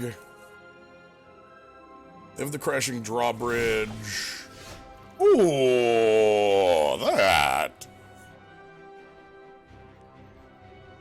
Huh. Just put that on Fairy Vandal? Fairy Vandal, Mana Leaf Pixie in. Get in there for, I can also put that on Garen Big. Garen Big would not die to the red cap anymore. They'd have to double block with Lock Swain and red cap.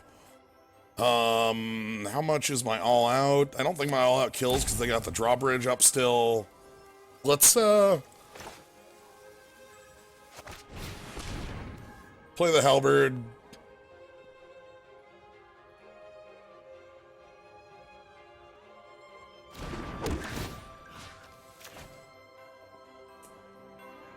We're gonna get in for 5 in the air, and then we're gonna hold back this entire wall of blockers.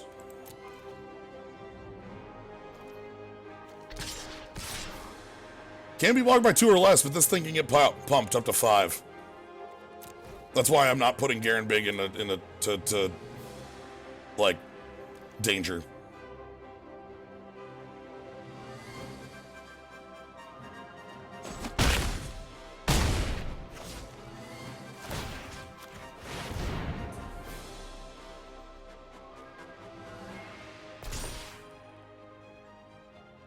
Okay, put them to 1. We've got multiple threats that are lethal. Just see what they got. They have haste. They need 11 damage. They've got the Liesel back, which, like, could possibly get them there. But they don't have enough. I think, like, I'm trying to think what they would need there. I think it'd be like Conrad, then, like, a couple copies of, like, Trample Your Team, +2/+2.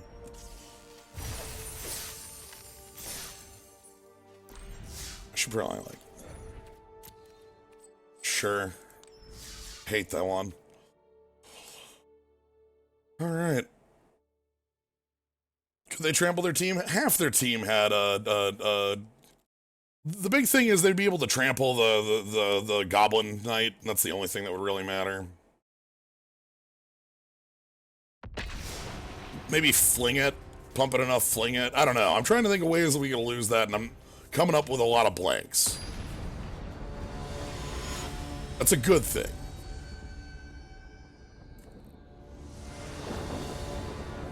Alright, let's go ahead and run on in. Ooh!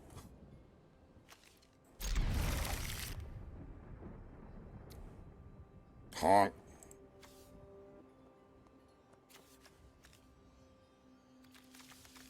Honk.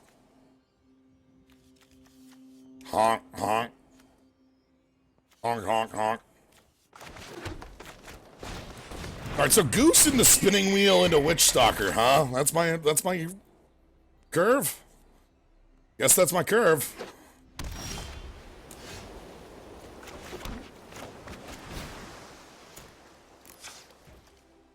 Eat that food.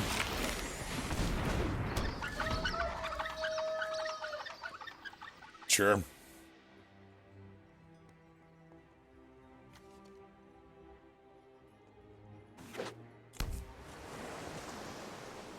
So I've kind of talked about the Goose and how I really like the Goose because in a lot of instances, you just don't care about, like, you only need to pump, like, you only need the mana ramp from the Goose, like, 1 time for it to be really strong. And this is the sort of situation I mean, where it's like, okay, you know, Goose does its job. I guess we can even pump, you know, ramp now with the Witch Stalker. But, like, once it ramped into the wheel, you know, it's rolling.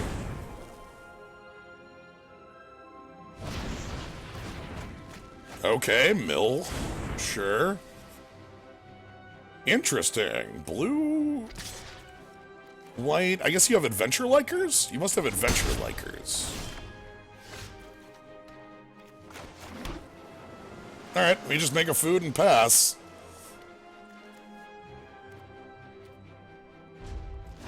I think adventure likers is more likely. They're playing this because they have, like, that, like, the 3 mana 2/2 that like pumps adventure things as they come in. They could also just be hyper mill. Who knows? It's entirely possible. This thing, that's exactly the card I was thinking of. So adventure creatures come in with a +1/+1 counter.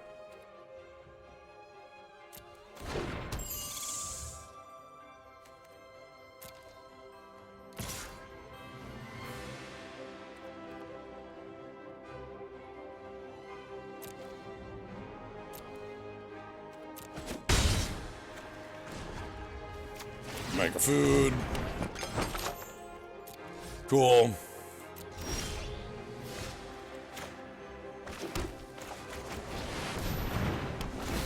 Hi, I'm bouncing your 3.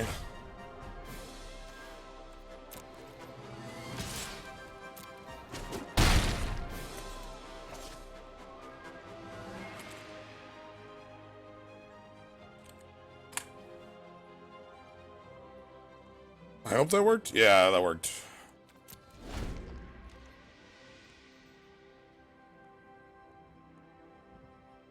We got a lot of bounce. We got a lot of big bodies. This opponent? No, anything. Sweet. Looking at my grave. Very defensive. Okay, replay the Pathlighter. Play the Secret Keeper.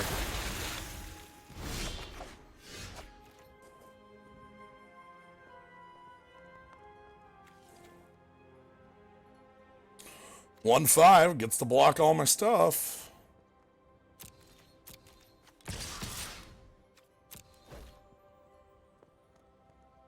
This is me asking for a 2-for-1.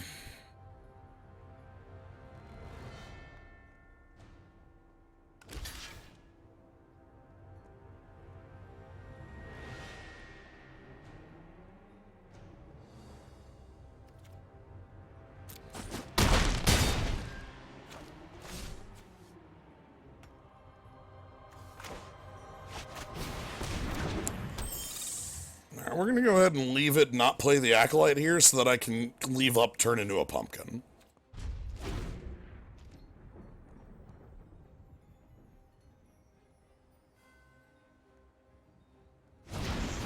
Queen of Ice coming down, that becomes a bigger one. Yep.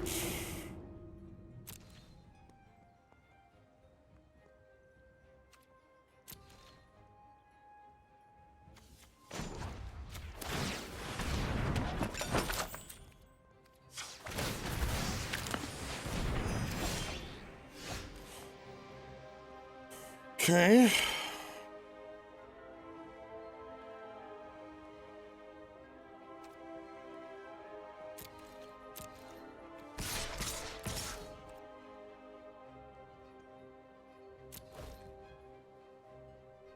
Do they actually have the deal X damage?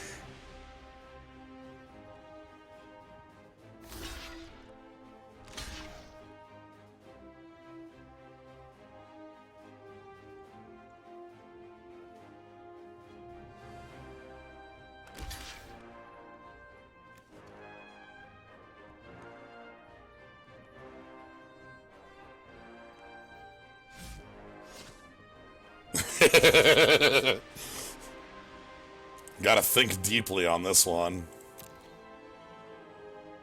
Alright, let's go ahead and turn into a pumpkin.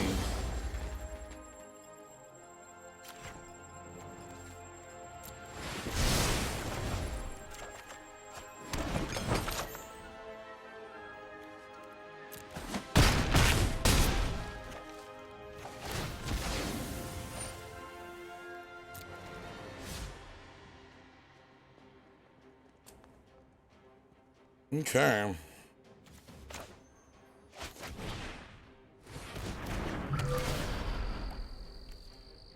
I don't really want those.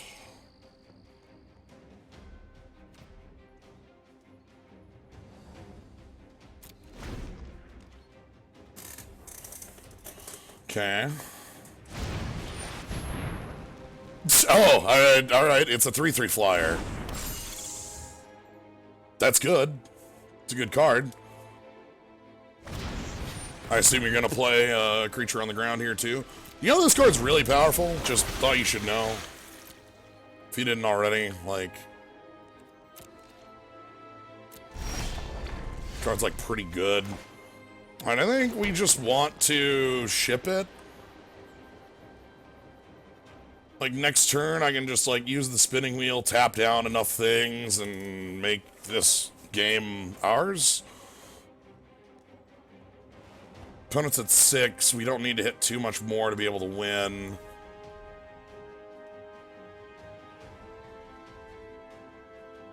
Because, like, if I tap down Animating Fairy, attack in with... Yeah... Nah, I feel like we need a little bit more. I've got 6 mana, 7, 6... Okay, so let's...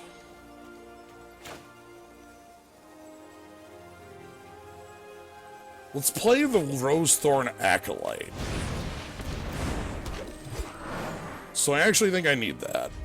I need more bodies on the board to be able to hit my opponent down to lethal.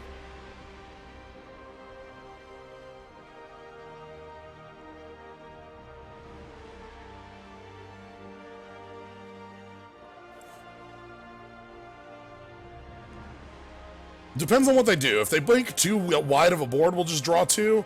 If they don't, if they only make like 1 creature, we're gonna tap. Because the Goose can tap for mana pretty freely now. We got a lot of food. Trapped in the tower. Alright. Can't attack, can't block. That's fine.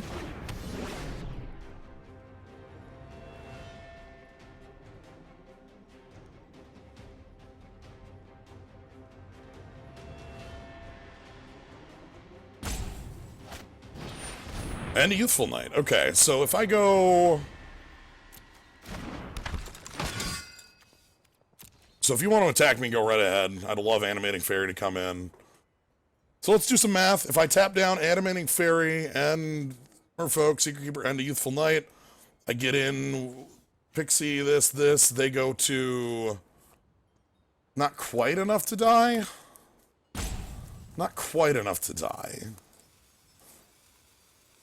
That's a bit of a pain, because that's not... They would only go to 2...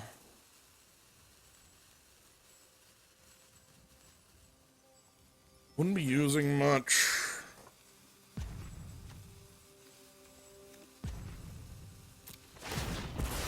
So this is where we go to our backup plan, and we draw some cards. Okay.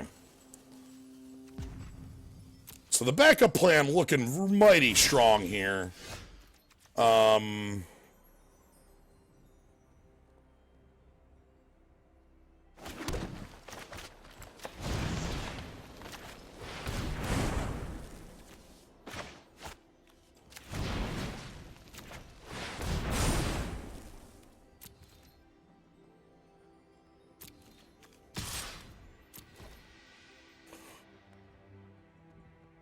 This should force the chump block.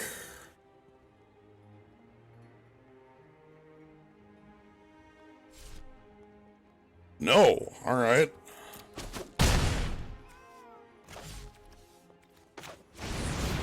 So let's just go ahead and play Queen of Ice and pass. Next turn I can tap your flyer and you die.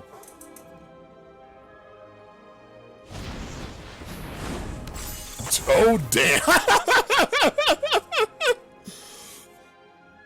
I guess.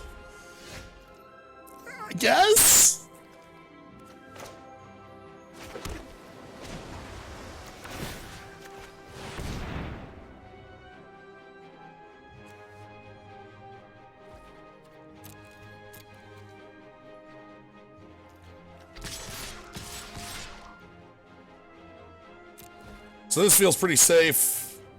We've got So Tiny to back things up. They're kind of forced to make bad blocks because they're going to die. Like Queen of Ice is going to kill you. You are at 2. And even if like that double block on the Youthful Knight did work.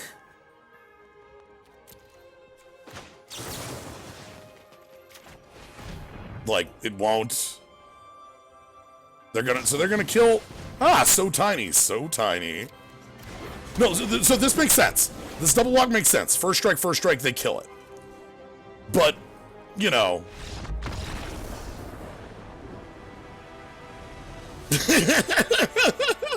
Alright, so they're hyper adventures. Mystical Dispute might be fine. I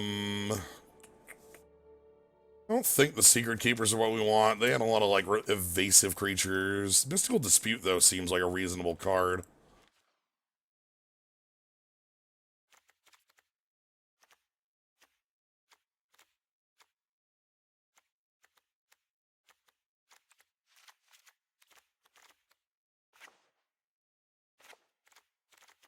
I'm actually okay taking out the ops for that. Maybe the Fairy Vandal, because the Fairy Vandal without the ops is really bad.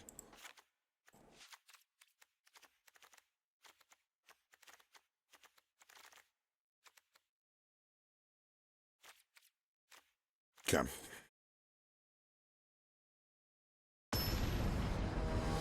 Thanks, Goose. Wah.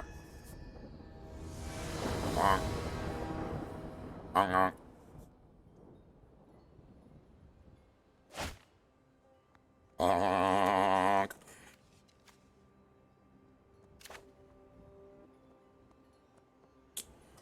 Yeah, I'll keep this. This looks sweet.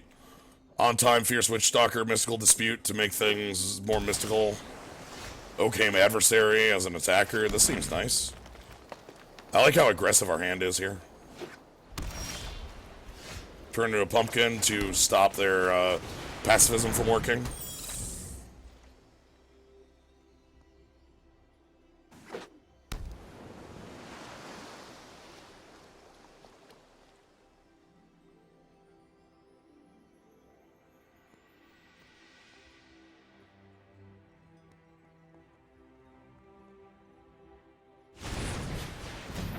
Sure, that's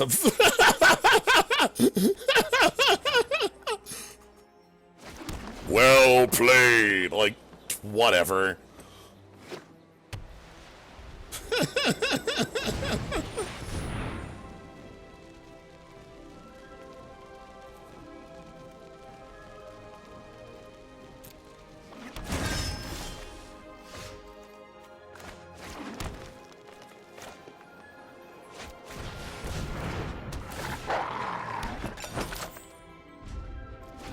Okay, I'm gonna leave up Dispute. That's why I didn't attack.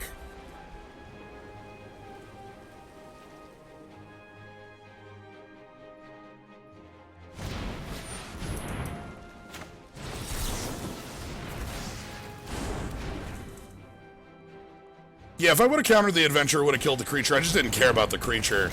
Because if it was anything more powerful than this unicorn, sure. But, like, I just don't care about that unicorn.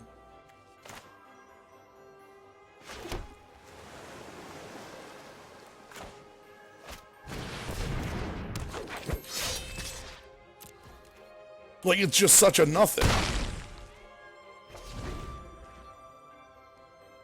But yes, countering the adventure counters both sides.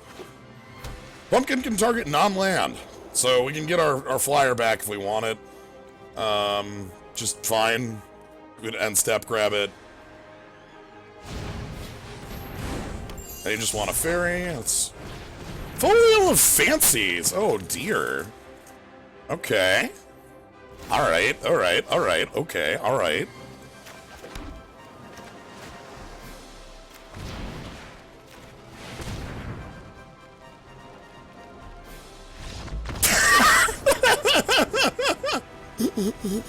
Ah, defeated. Not exactly what I expected out of that, but sure.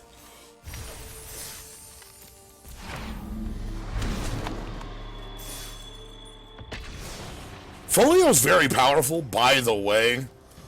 Like, you can play it on 2, and then on 3, like, mill your opponent for 6 on their draw step. Like Folio can get outrageous pretty quickly. No, like, even without the each player draws X. Like, just the part where it's, like, mill equal to their hand size. Like, that's a lot of mill really quickly against anything that looks like a slower deck. You know? Luckily, we're a deck that just has a bunch of mana, so, like, sure, give me all the cards in the world. Not really liking this. I guess we didn't say please in the guarantee. I'm okay with it, because we got all the colors, but this looks kind of poor. This is like close to a mulligan, but it would be a fairly aggressive one, because it's not like the worst hand I've ever seen against an unknown opponent, but like, it's not a good hand. This Moonlit Scavengers ain't even on. We kind of need a third forest for the Paladin. Hopefully our counterspell's good on for their 4. They're on 6. Okay, Cauldron doesn't do anything against the creatures I currently have, so cool. It's pretty good against, like, oh, the Bubbling Muck. Okay, turn into a pumpkin, seeming fine by me. I'm okay with more defensive options right now. Fuck! Oh, fuck! Abort! Abort! Abort! Here we go, time to die. Wildborn Preserver, everybody. I don't know, you pay, all your spells are X spells, and all the X spells pump this thing. Yikes. Okay, well, we'll turn it into a pumpkin, but it has flash, so it'll just come back down. Yeah. So I guess we're gonna take a bunch of damage here. These things happen. No, I don't think so. What do we got? Garenbrig. Oh, they like adventures. Adventure liker, adventure liker, adventure liker. So tiny. I don't think that thing's actually that tiny.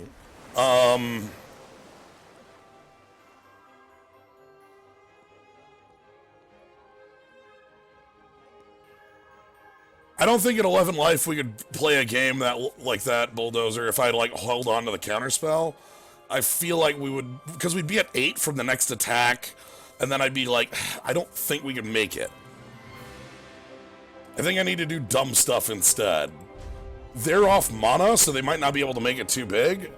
And, like, if they just play a drop here, pump the Preserver, that's fine. Like, I'd probably have to bounce this here.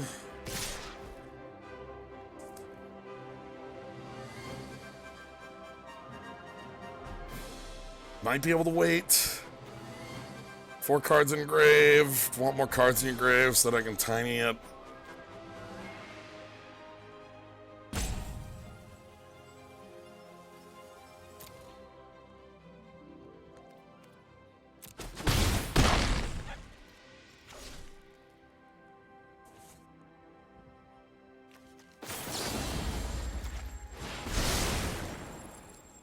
Okay. So I took some extra damage for no real gain there. This card has flash, too. Oof, everything about that card is just outrageous. Please. Alright, Garen big, but not that big.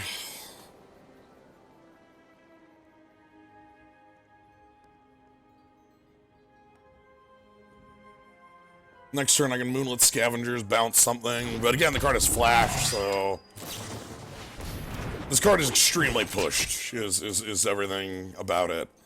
It's one of the best creatures in the set. Like, when all your creatures become Fireball. Like, the most terrifying thing they can play is Fairy God. Yeah, uh-huh.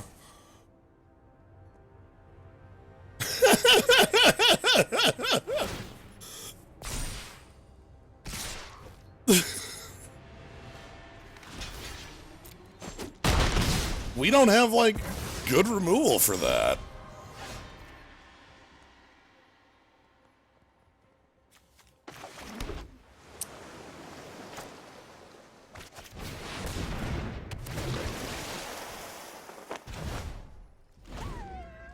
Alright, we'll go to 3. We go to a little less than 3.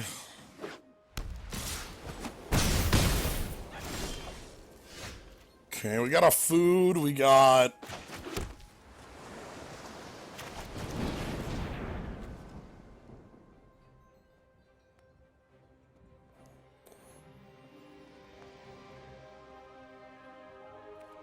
Actually want that card.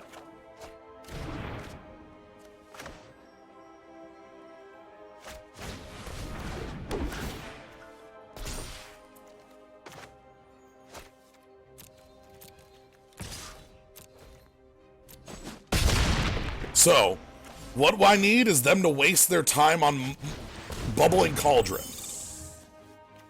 Next turn.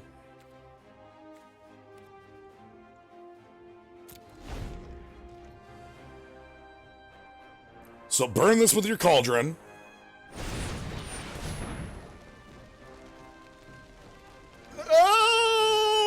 Sure.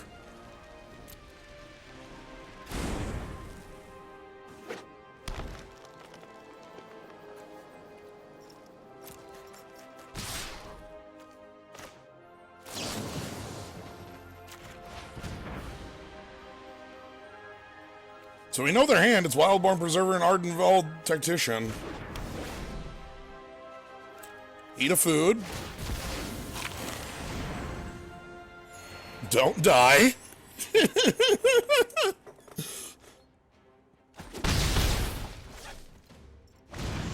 Yep, play the flyer.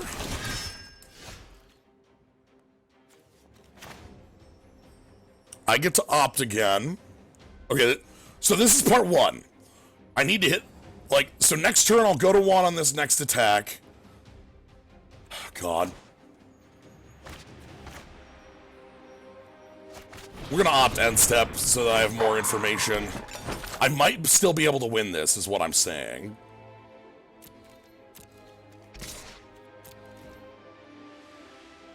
We don't pay out on 20. Well, I guess in Magic we pay out on 20.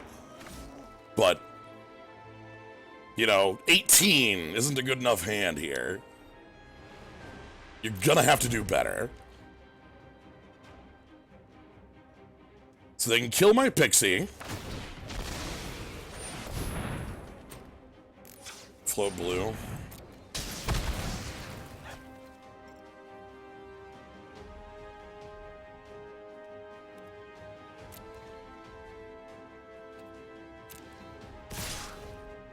The all-out is very bad here.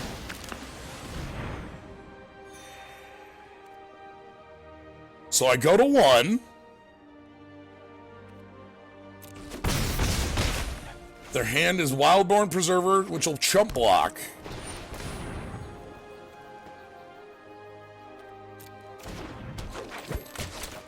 What can we find that can get rid of that Preserver? Fairy Vandal is not enough. Forest ain't hits.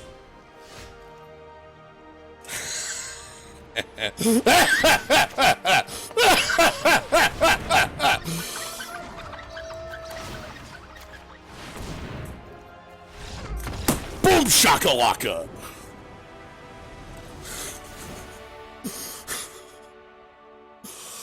Oh. Sorry, buddy. Blackjack. Oh, hell, how do I beat this twice? I don't know how I do this twice.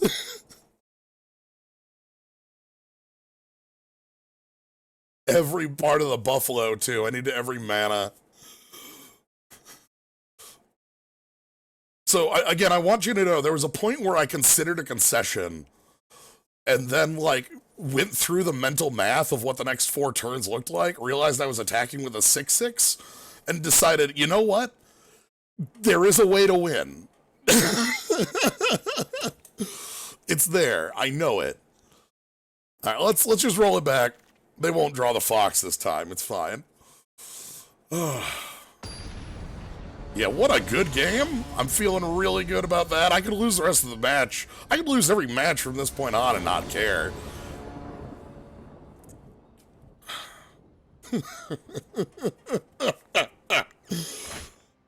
Oh, this looks sweet. Counterspell, a lot of ramp, Eleonora. Yeah, let's keep this.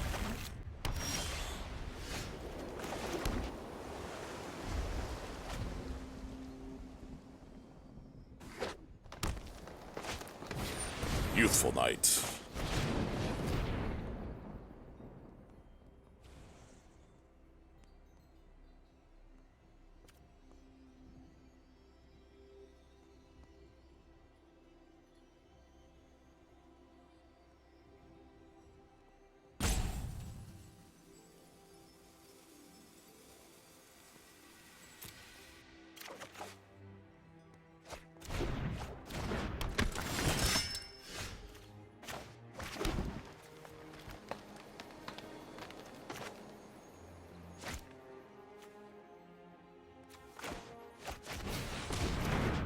So playing the garbage here is like playing the Marley Pixie, but it also gives me defense. Oh, also, if you want to spend a trick here, go for it. Sweet.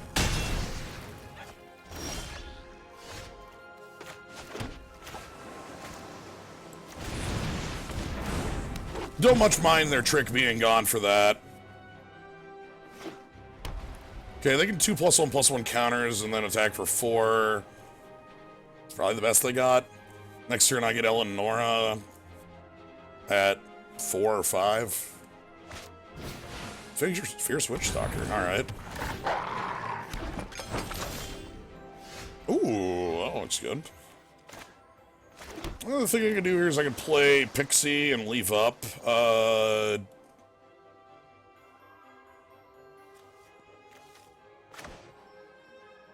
Let's play Eleonora here. Eleonora draws us a card. Nice card. Sweet card here.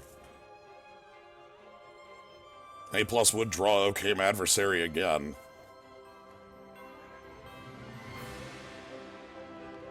Because, like, now that the trick is used, they can't, like, use the trick to save their Fierce Witchstalker in combat.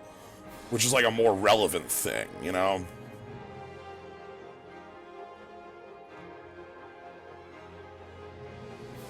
This also costs more to target. It would be their whole turn to throw it in a tower. Spells that target Sir Eleonora cost 2 more to cast, so... Okay. I'll take the trade, then.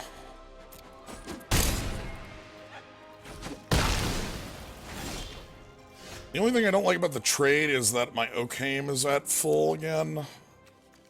A Tree Folk and a Squire. I think I'm just gonna play Pixie plus Ocame here.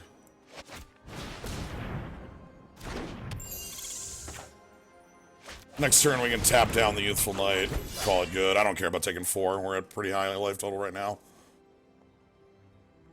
They've got a food, but like if we start drawing cards off of Ocame, the game is gonna be over in a very short while.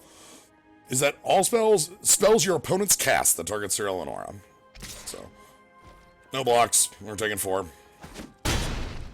Not a problem. Then they play their Squire. Squire is not a bad play. Nothing. I've got Counterspell up, so I don't care what your play is.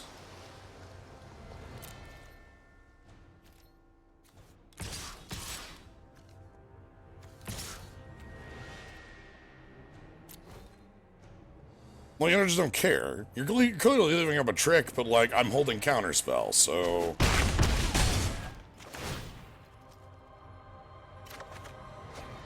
Sweet.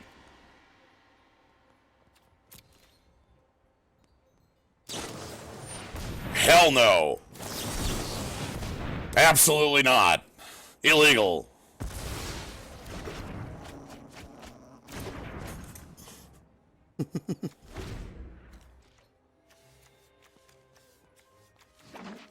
Another, okay, 5 mana. Probably want to leave that turn into a pumpkin up for the next turn. Yeah, I'll take 4, I don't care. Yet. I care soon, but I don't care yet. Queen of Ice can tap down 1, they're going to attack for 8. Hopefully they tap out for a 5. Best case is they tap out for a 5. Sweet, that is tapping out for a 5.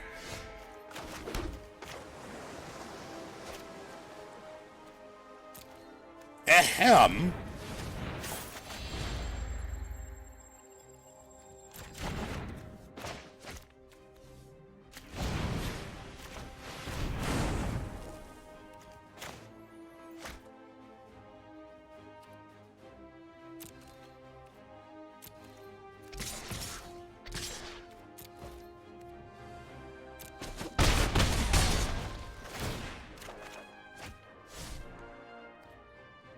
I'm gonna leave up turn into a pumpkin, so that if they go for, like, I don't know, double strike the knight in some manner, you know, something like that where it's like a lethal knight attack, we have the answer.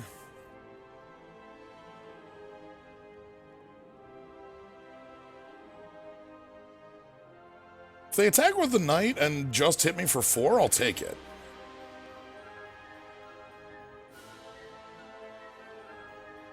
I want them to tap out for 1 threat.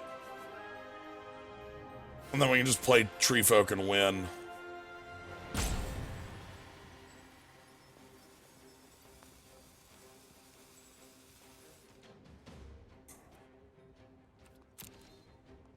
They think they're the aggressor still. Alright. Take the hit, go to 4. Please tap out for 1 big threat.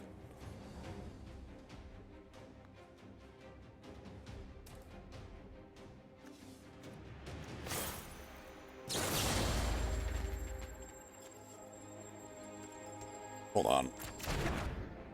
We're still in damage. Ahem. Ooh, they can untap a creature with that blocker. That's nice.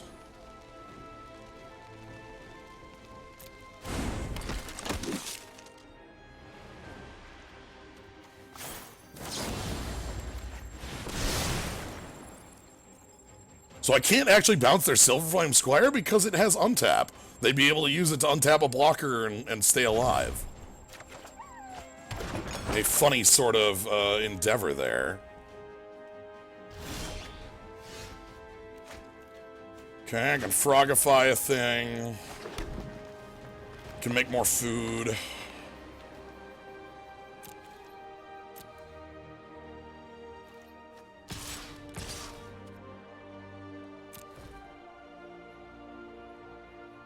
Just so.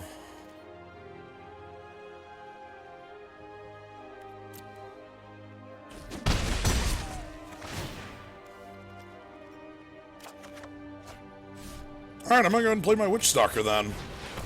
That gives us 2 food, so we're at 10 life, and it gives us a big threat. And I actually can even use the So Tiny if need be. So they're at 7. 5 cards in the yard. If I can get a little more, we can have the So Tiny be super tiny.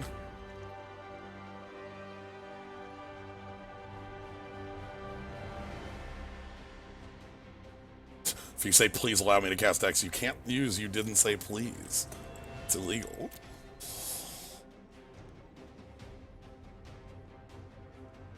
So what's their line? The Garen Brig. You got it, boss.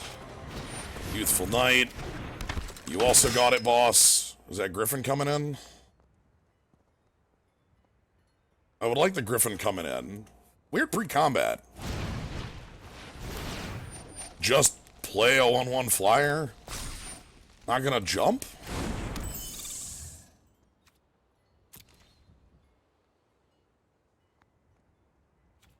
Okay. Well, let's go ahead and get our life total back up to full.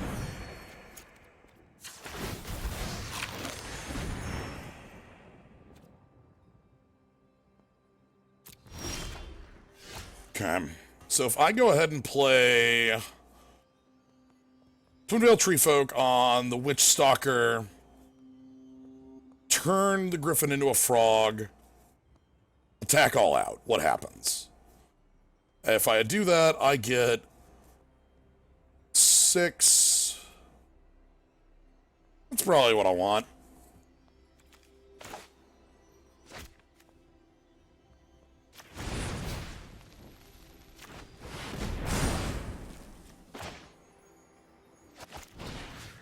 Turn to frog.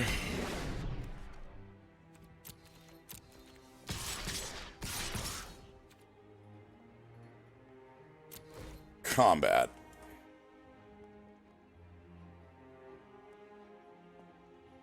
So we've got 6 trample. They can block like these 3. They won't die, but they'll lose a lot of their board for this. Like there's no world where they're not losing, I think, 3 creatures, which is a good thing for us. And they basically can't kill the Witch Stalker unless they throw literally all 5 creatures under it, in which case that is a 5 for 1, too, you know, like, and they go to 1 and we draw a card. Like, that's fine. If they do anything less than everything under the bus, we can use So Tiny to save. Okay, and they've gone through that math, and we win the match. Excellent. So when we play Counterspell on their Preserver, it's a lot easier to get to victory.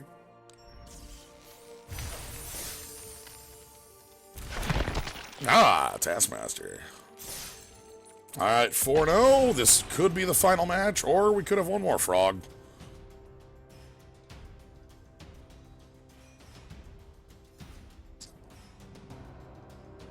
So yeah, that went pretty well. We had enough tricks to keep pressure. We kept drawing cards off of our Ophidian. That Ophidian's really good. Ah, Bolus. Alright, Bolus. Yeah, let's play first. Both colors and a goose into the wheel. Oh boy.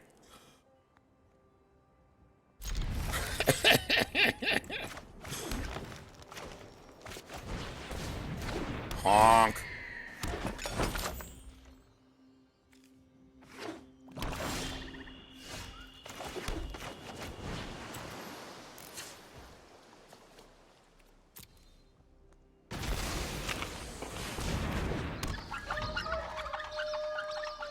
Okay, I get to counter their 3-drop and then like have the goose start going in on 4? Is that how this works?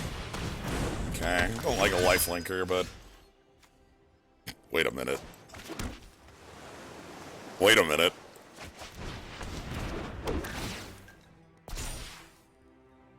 I actually should leave that back as a blocker right now.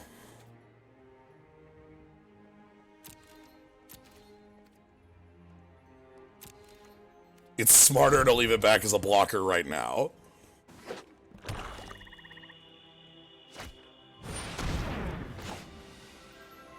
I don't care about that body.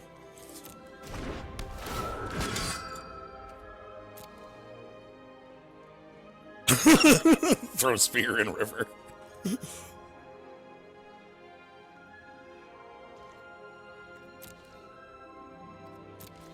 And then... make a food. Oh, look, it's great. Oh, this deck rules. Isn't the goose sweet?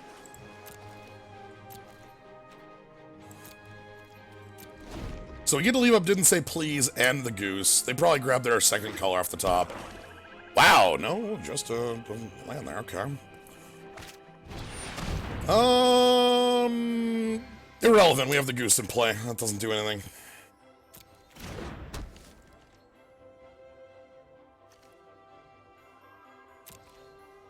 We'll be beaten down with this tree folk sooner or later for 6.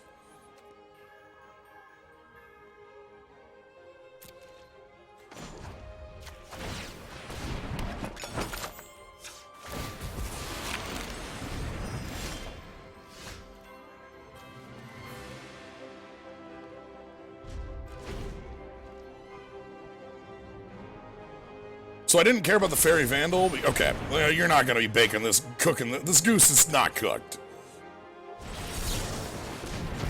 Nice try.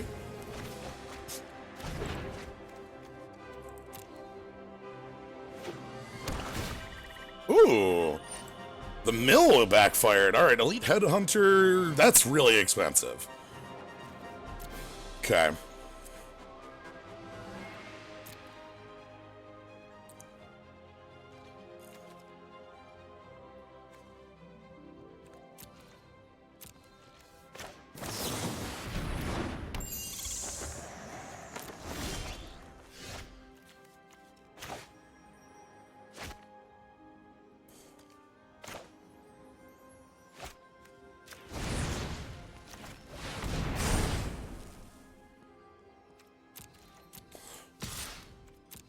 So they can drain life for 1 on that, but that's fine. I don't care. That's the sort of attacker that's going to be winning us the game. They get to play this 4-drop. We bounce it with pumpkin attack. Ooh, another bacon to a pie. Okay.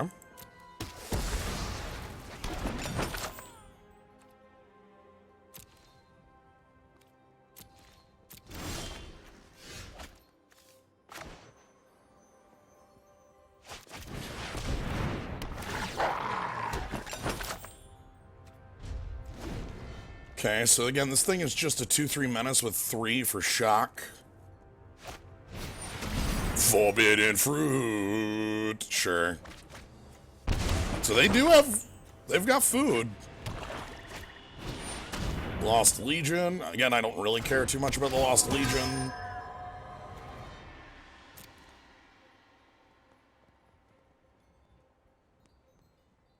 One top, one bottom. What are we looking for here? One top, one bottom. Exactly, Copper Popper.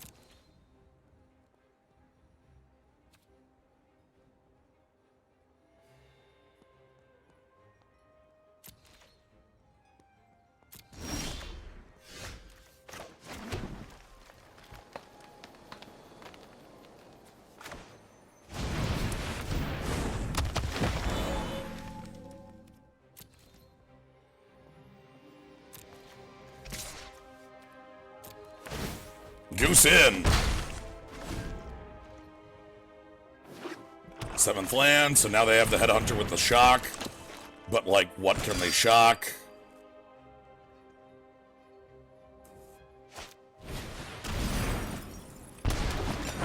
More forbidden fruit.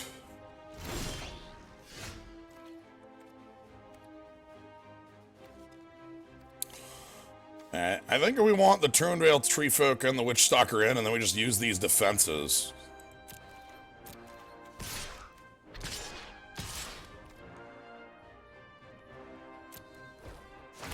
So yeah, you drain me for 3, that's fine.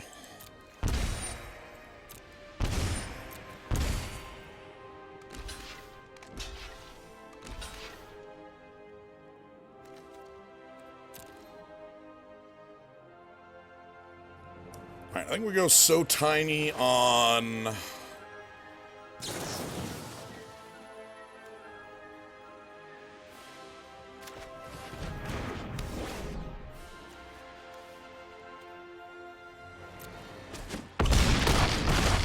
Okay.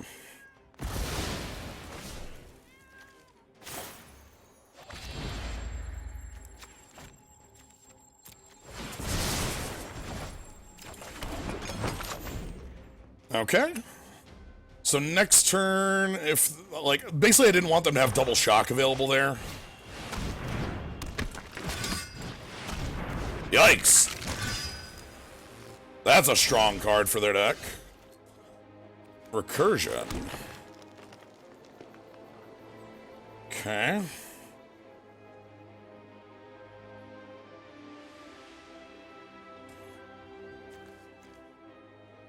You can even pick that up, sack a pie. Let's, if I take them with the Treefolk, they probably block with the Lost Legion.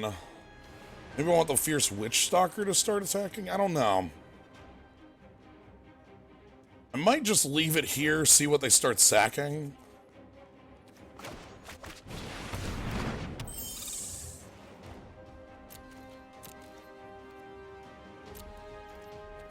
They've got a sort of engine. They're missing like one piece for this to be a full engine, but it's getting there.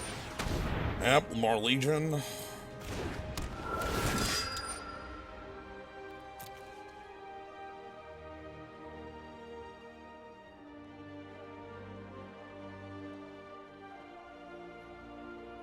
It's true, if we tap it, it can't be recurred. We do have the tapper. They'd probably kill our Monolith Pixie by sacking something just because they don't want us to have too much mana around. That's a pretty, and also a flyer. Like, that's a 4-power threat in the air. No attacks from them, though, because they don't have anything that makes sense.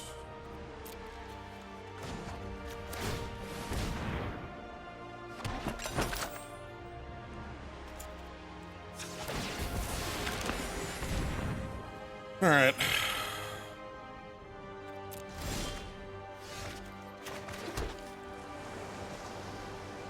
Like, maybe I get in with Turnvale Treefolk?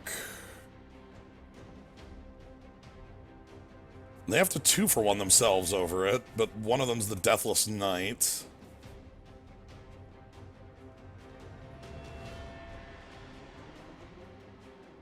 Maybe I wait and then I tap the Deathless Knight and then we get in next turn? Let's try that instead.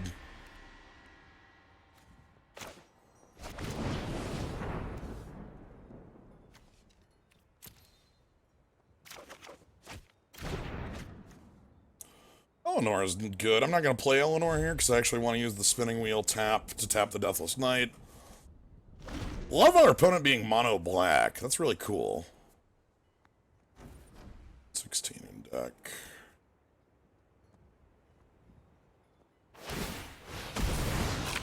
Yep, they're going to start taking out our creatures here pretty quick. That's fine. Those are not, like, those aren't finite, or sorry, those are finite resources, so...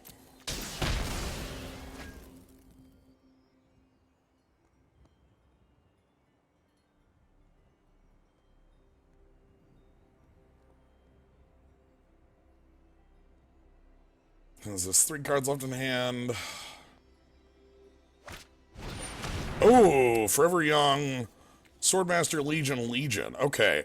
What if those resources are a little more infinite than I thought? That's a bit of an annoyance.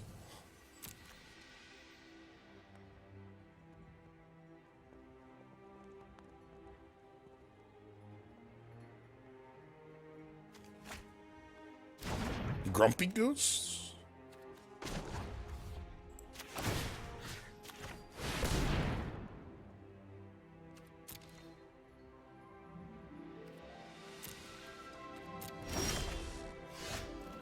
Ooh, okay.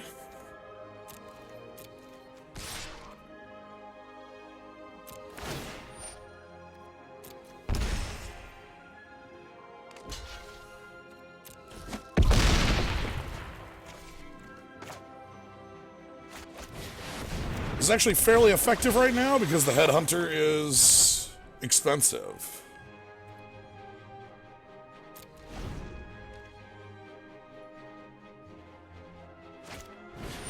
Yep, there's the Headhunter. So they've got Drain Life for like 5 at some point. Mono Black, our opponent's got a pretty cool deck. I like it. Yeah, I agree with you, Calcium. Mono Black.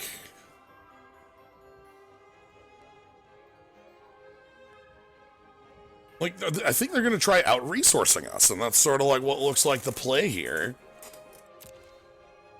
Spinning Wheel is pretty good. We're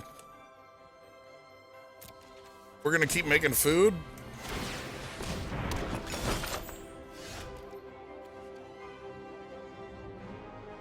I think we're going to go Adversary Pass so that I can tap this Deathless. I don't want the Deathless Knight to be able to block the Tree Folk. I want them to spend real resources on the Tree Folk.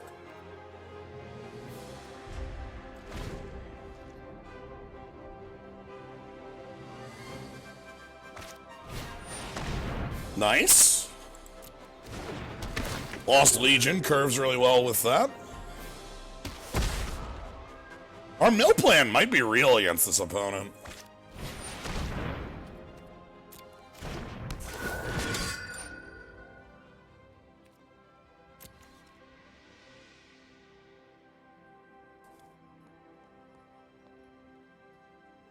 Two top. Liking those cards. And then they're gonna Drain Life for 5.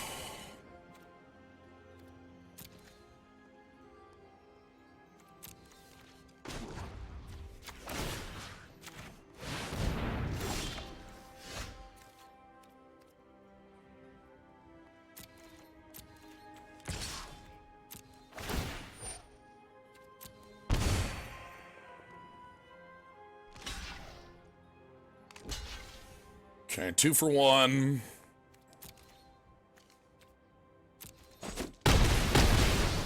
Yeah, Forever Young is definitely an answer to the mill plan.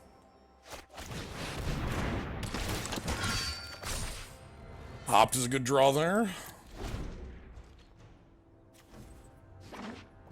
But, like, they also, like, you know, they have finite resources. They still haven't shown me an infinite. The moment they show me an oven, that's when things are gonna start getting, like, bad. You know, if they had Oven Cat.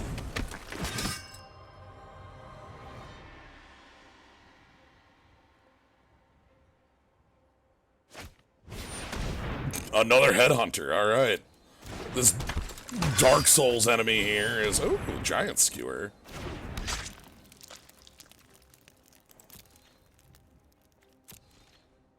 Well, still making food. Still opting. No island, thank you very much.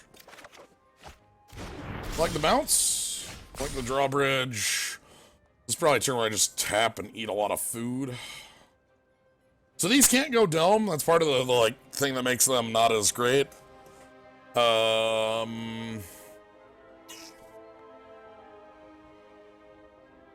think I'm just gonna ship it.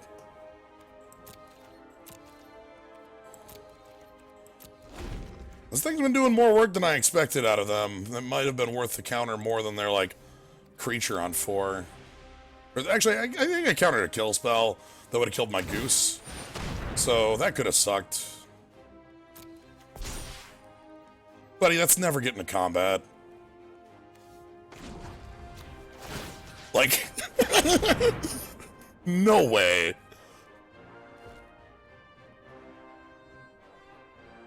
Try again some other day. Like, not happening.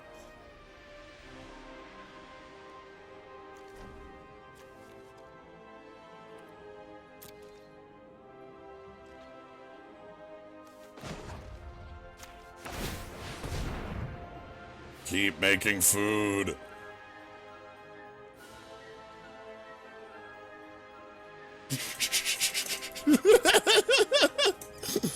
Please don't kill my goose. No, okay. With Eleonora dead, I'll actually feel fine. Now I can play all these cards in my hand.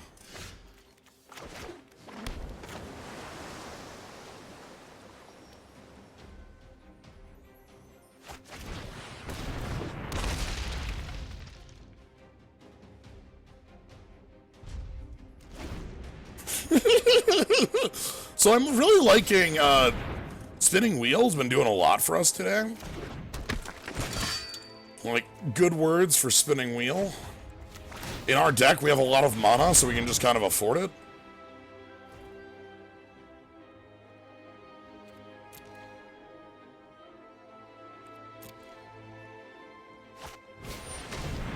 Ooh, Malevolent Noble.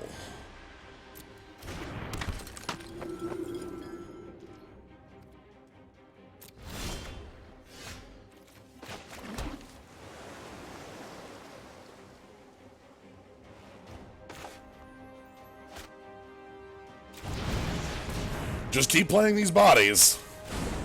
They're good enough. Haven't quite figured out what my win con is yet. Like, I could deck them maybe. It's 11 to 13.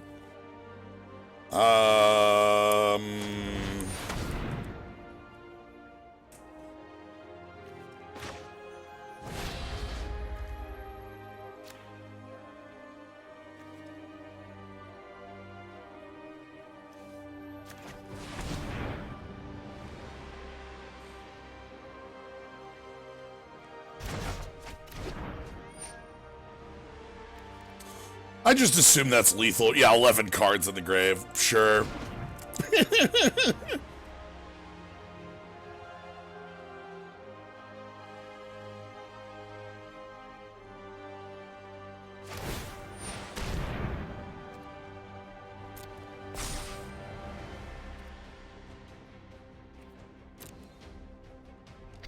So I'm gonna let this in. Because I want it off the table. It actually scares me.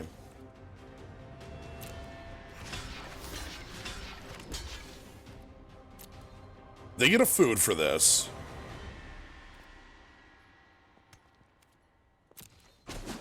Oh, actually. Yeah, they get 2 food for that. Maybe a little bit too much food.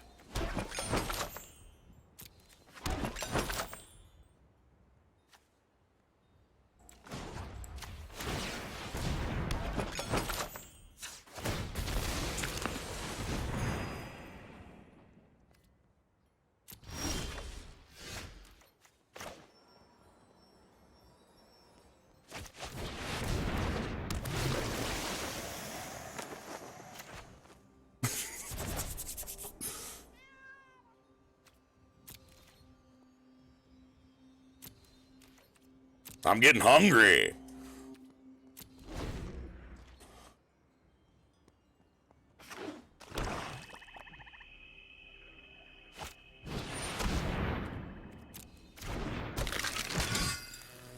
Yep. There's that Deathless Knight. Equip Deathless Knight. 3 to equip, okay.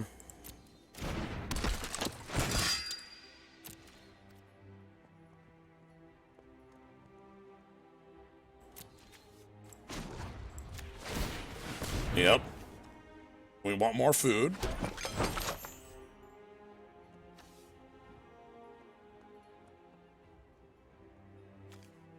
And I'm gonna eat the food. This is so silly.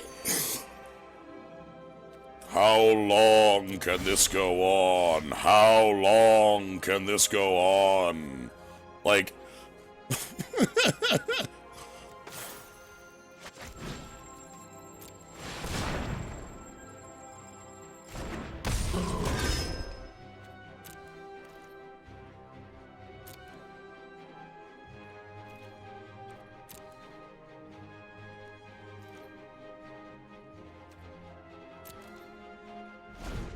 They should kill Goose. Yes!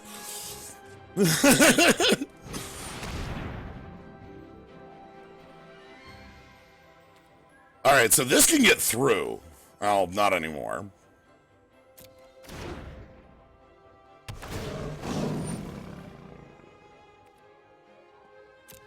Scry 2, 9 cards left.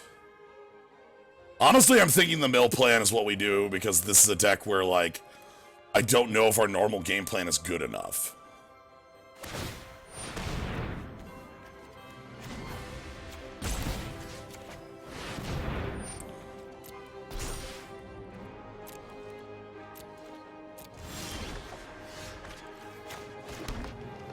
They still haven't killed the Goose.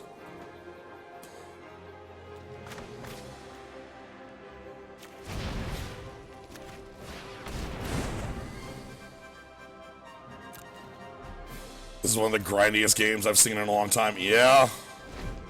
I thought about attacking for 5, but I just don't think we're winning through combat.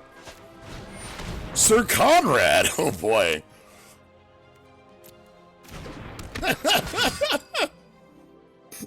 Whatever, my dude.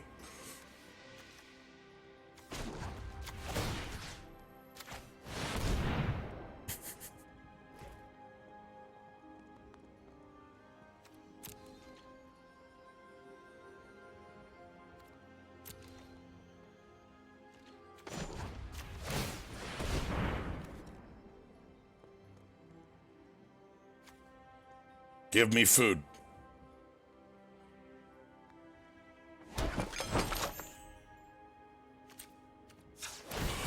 I think they actually win with Sir Conrad. Oh, that's bad. Oh, no, Sir Conrad wins them this game. Oh, shit. Do I still have Pongify left? You might wonder, why does Sir Conrad win them the game?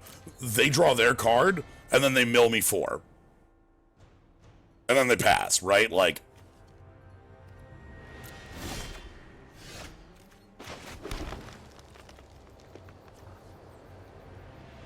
It doesn't matter if we're closer to milling out. They're closer, but they draw their card. Right, they draw their card, they go to 0 cards in deck. They activate Sir Conrad to mill us each 6 times.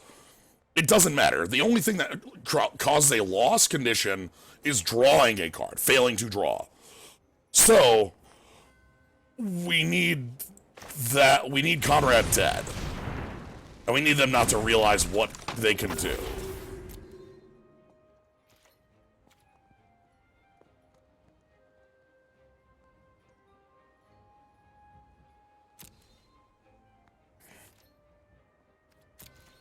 So, like, if I can get Sir Conrad in combat, I will take it.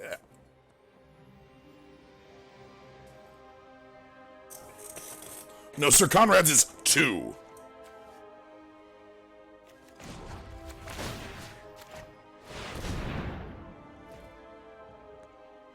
I'm fine with them highlighting lands. That might just be them counting taps or counting Elite Headhunter activations, you know.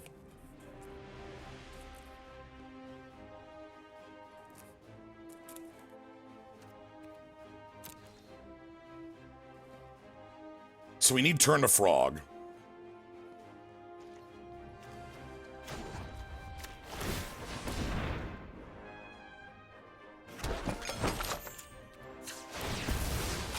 Alright, you're free to do whatever you want here. You have 10 mana and I'm tapped out.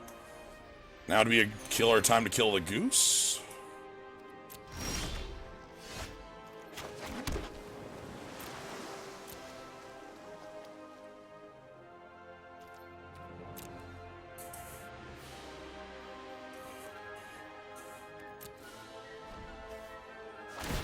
Shit! Uh-oh. No, there's the frog! Damn it! So yeah, they figured it out. The damage is irrelevant. Our life total is infinity, right? Like, what matters here is that they're going to mill us before we mill them.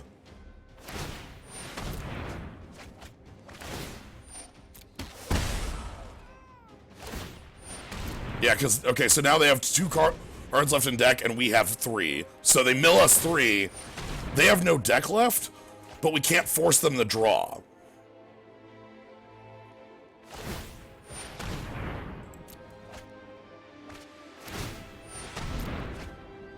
So now we have no deck. So how do we not lose? No, damage, yeah, the damage is irrelevant. The mill. Oh shit, no! No! Forbidden fruit. Hold on. Hold on, I gotta eat. Hold on, I gotta eat.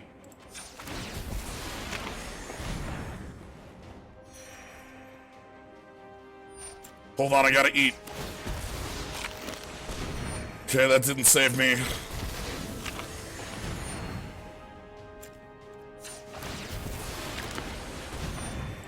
Alright, eat all the fruit, then give me the forbidden fruit. Give me it, forbidden fruit.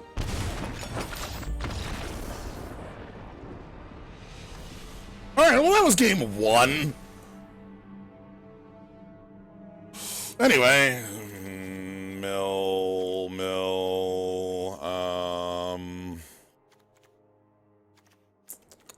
drawbridge out.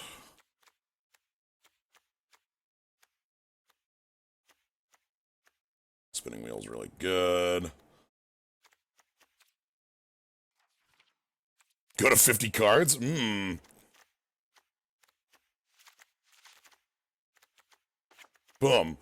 Clearly, 48 cards, right?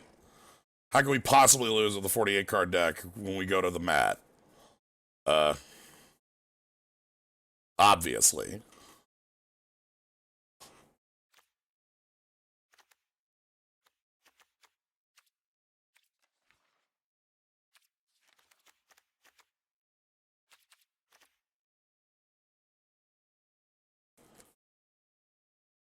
All right, now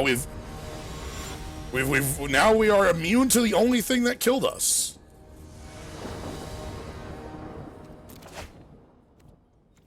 Yeah, that actually looks really good. Like, specifically the Witching Well makes it look a lot better than it is.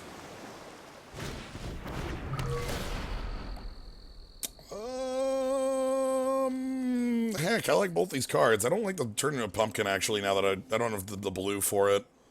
Let's keep the Witch Stalker, though. That'll come down and be big and, like, threatening. Which I like.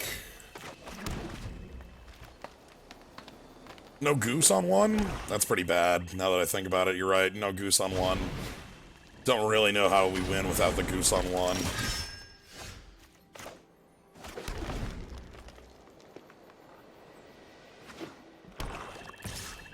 Yep, here's the beatdown.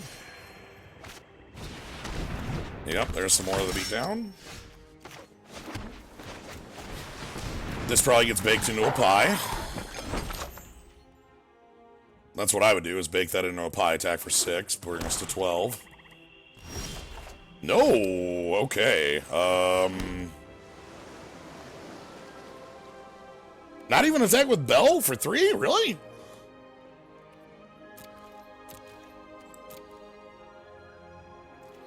Well, if you're gonna leave it back, I'll leave it back. I'll play along. Like, Bell has Menace. Okay, they figured that one out at least.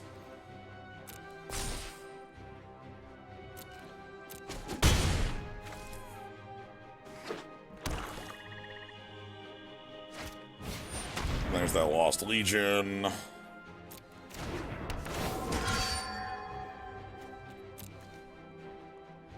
Let's see how they scry this. Hopefully it's like 2 top and we find a mill spell. 1 top, I'll still take the mill spell.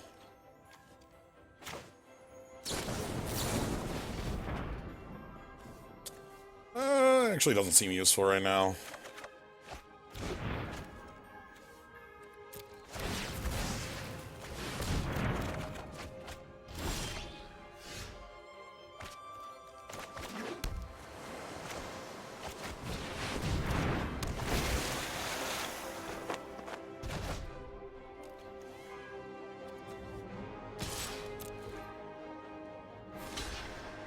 I'm willing to take this double block, which is why I offered it.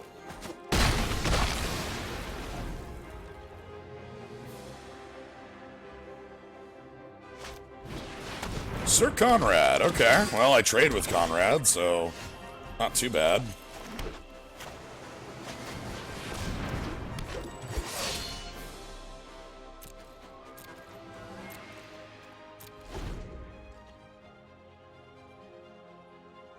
Where's our Goose? Still missing that Goose. Wicked Guardian.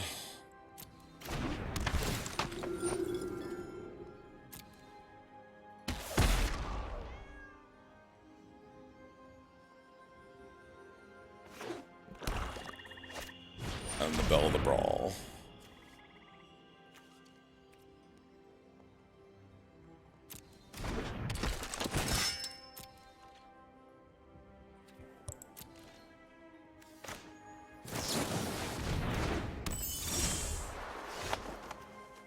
Okay. Do I want to go super all in on the Okame adversary? They'd have to double block it effectively.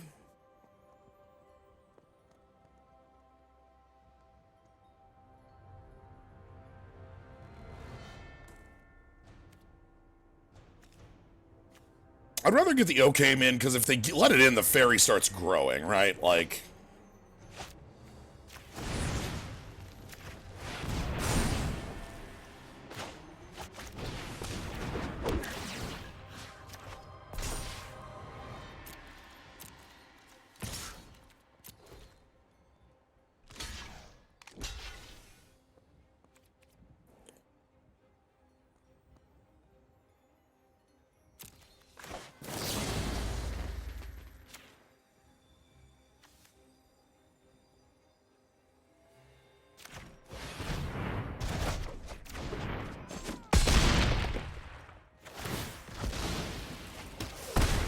Yeah.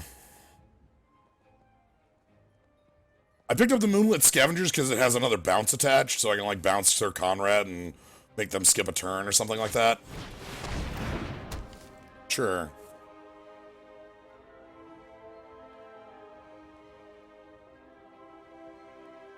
It's annoying, but not the worst. We need our Goose. Taste Forbidden Fruit.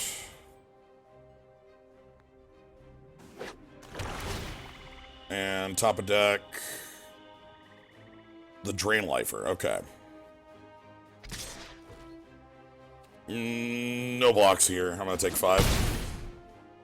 Oh, they chose not to, actually. Okay, well, let's go ahead and Moonlit Scavenger.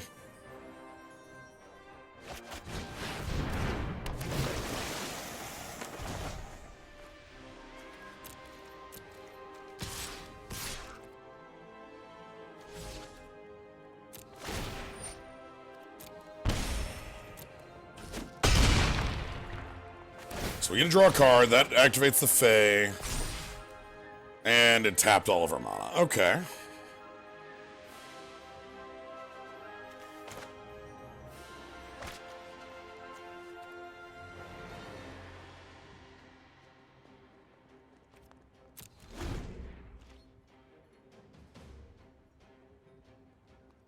So they can play Conrad plus something else. I'm saving the Secret Keeper as a secret. So there's Conrad. And then the Bell, Lost Legion. So this is why I was saving this. If their Scry is like 2 top here, we just mill it and then it's fine. Like, who cares? 1 top, 1 bottom. Okay.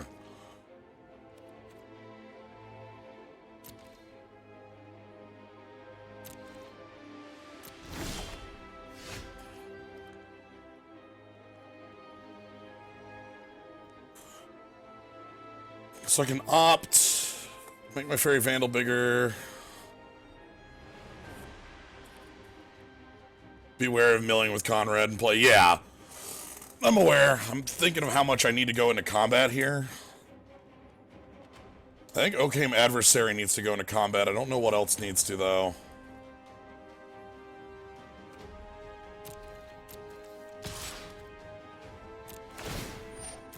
Because we you know, there's that drain life going on.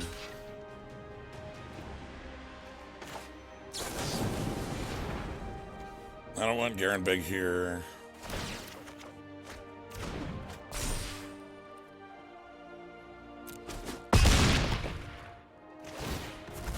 Conrad pings me.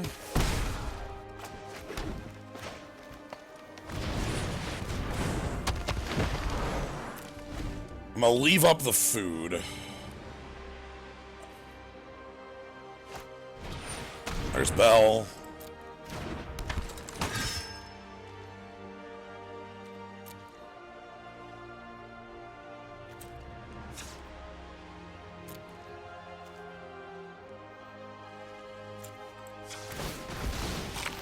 Eat the food.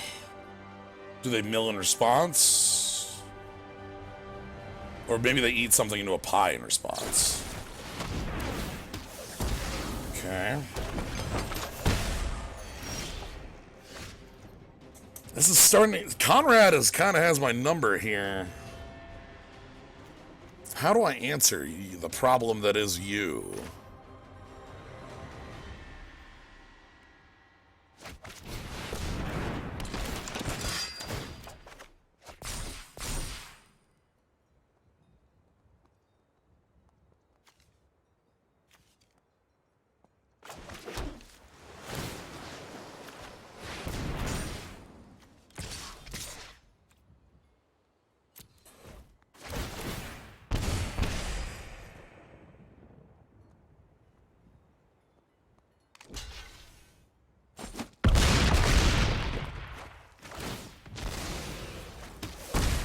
So down to 5. Conrad might just be able to mill me 4 times and kill me.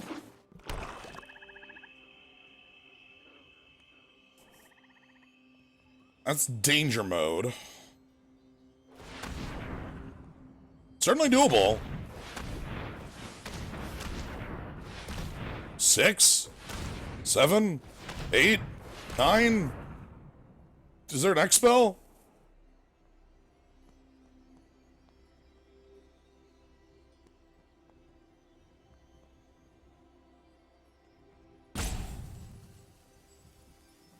It depends on if the mills hit creatures. It's not guaranteed.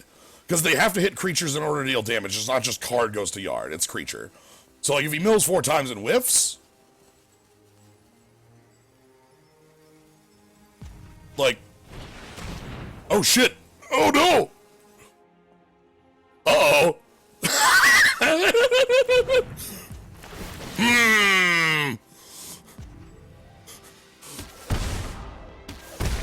I think my opponent found some creatures. Alright, let's see what the odds are. 100%. Damn it. Alright, how about this time? 100%. Ah!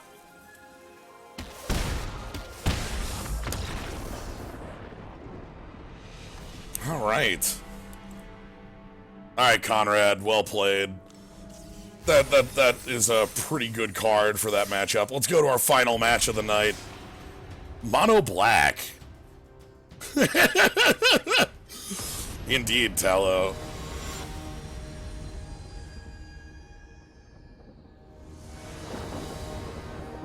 That's exactly what we had happen was the monster cardo.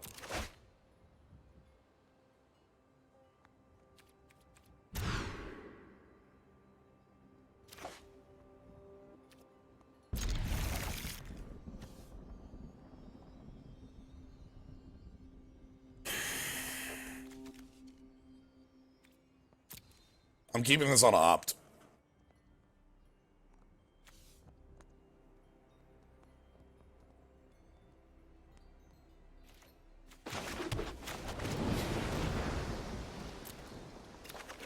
A plus.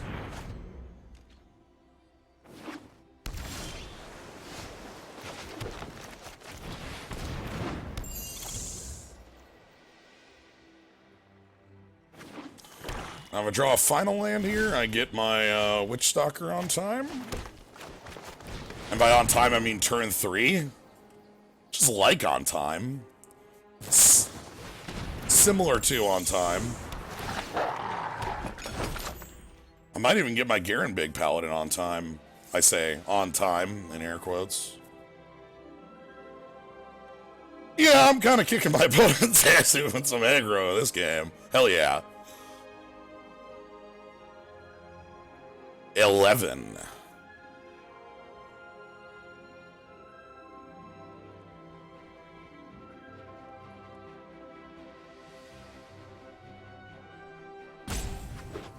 Okay, third land, and sure, you can do flying things. I'll go ahead and beat you down on the ground. I agree. Well...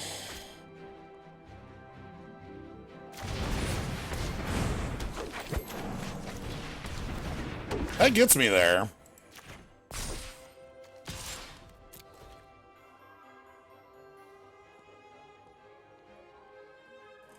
Like, I get my Garen Big next turn, and I even have to turn into a pumpkin if need be.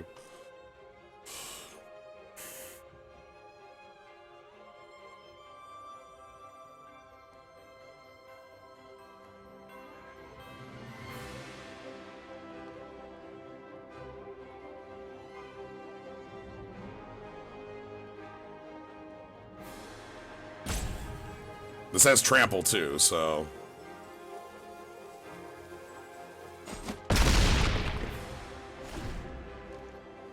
Alright, the beatdown.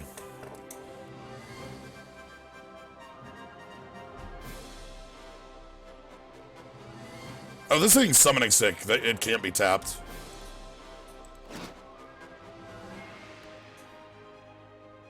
So, Garen Big next turn, attack for 6.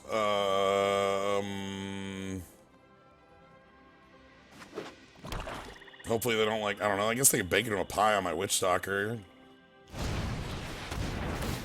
Yo! I guess that has Death Touch.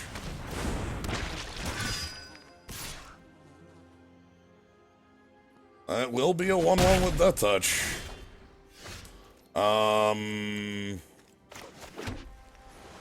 But what if you didn't?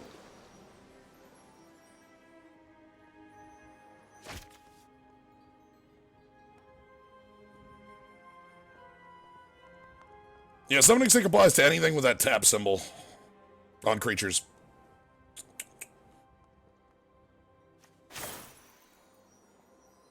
I don't want the food.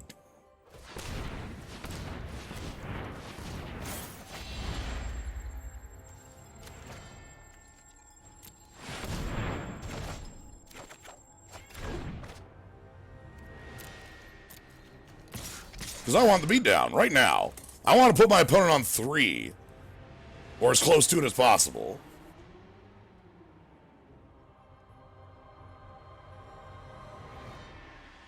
Food is for people who are dying. Or are hungry.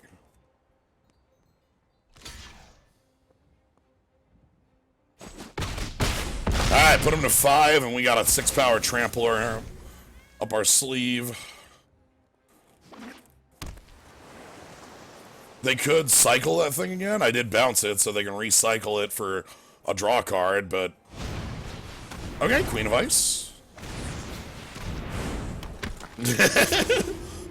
You know, how'd Pepe go?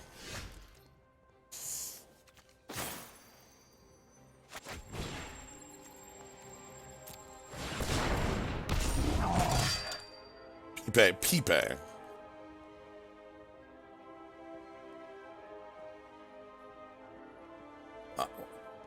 Keeps getting Paragon points. Pepe keeps getting Paragon points for somehow for the awfulest.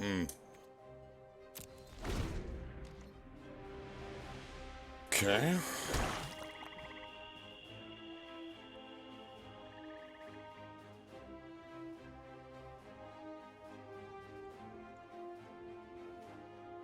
So I've got some good aggression next turn. Egg?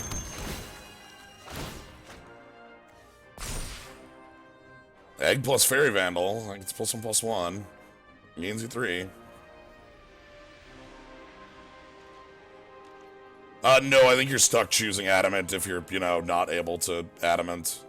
Are they gonna play the Death Toucher? No, they've got something else in hand, huh? Okay. Let's investigate. What do you got? Tell me your goods. Bacon to a pie? You didn't play your Death Toucher, so you clearly have something.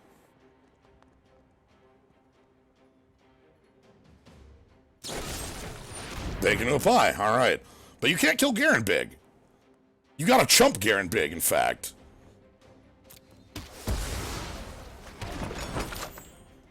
You gotta chump Garen Big with Fairy Vandal, actually. This can be blocked by 2 or less. Whoops. Ruh-roh. Jump block with my 4-fly flyer. Yeah, oops.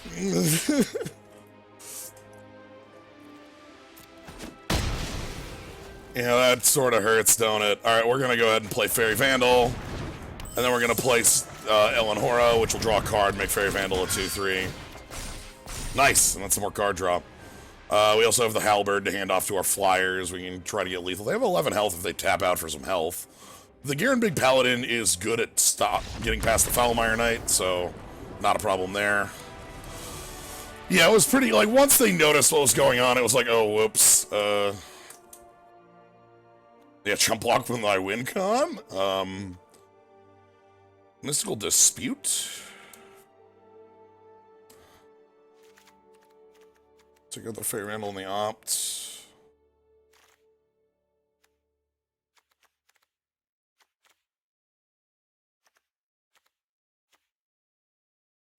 Because, like, Mystical Dispute on some of their things can be really nice. Their Tapper, or just, like, some of their flyers early.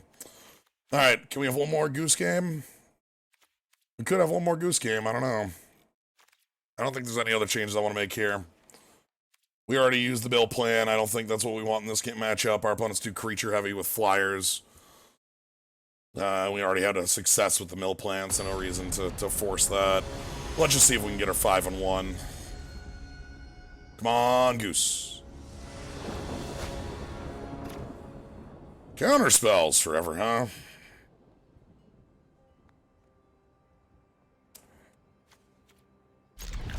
Sure, I'm immune.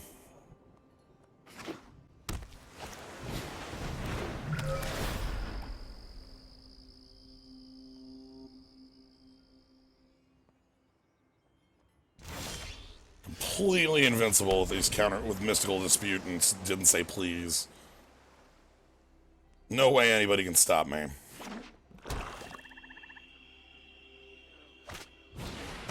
Egg? Okay. Opponent's building a nice board of artifacts. Ooh. Thanks, Pixie.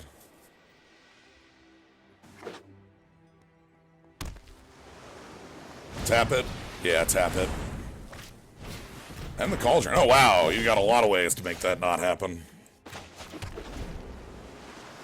Okay. So we got the Mystical Dispute.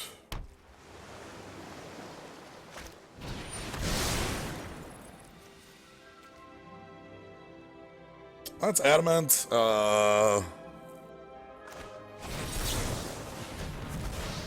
Yeah. No thanks.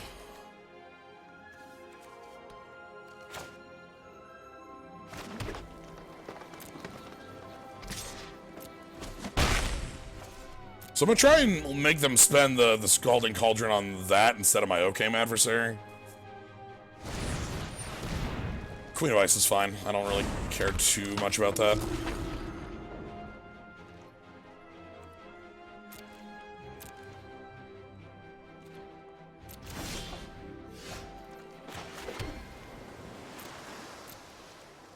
So they do have a draw 2 on the table.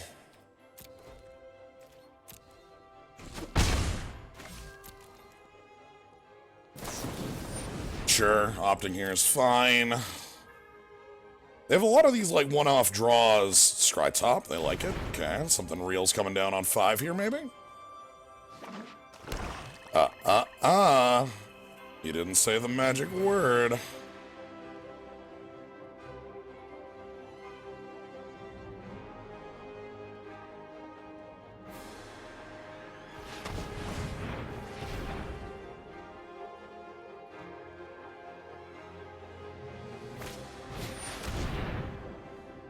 Alright, they just want to draw 2, lose 2. Yeah. God, they got a lot of card advantage here. I'm okay with that. They could have adamented that.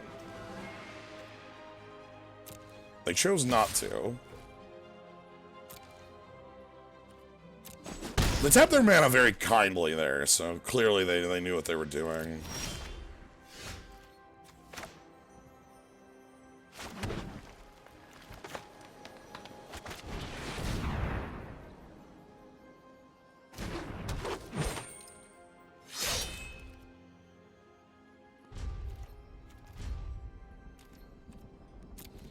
So I'm going to leave up Mana Leaf Pixie so I can use the Didn't Say Please or Run Away Together here. Because again, I want to bait out that kill on Okame so I can actually get in and get things going.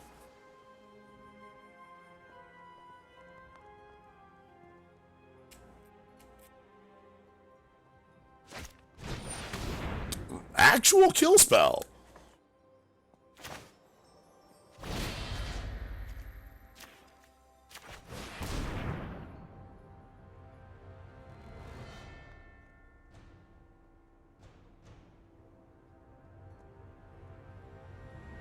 They can spend their whole turn doing it. If they want to, like, use the cauldron on it here. Oh! Alright. Right. My opponent can sideboard too.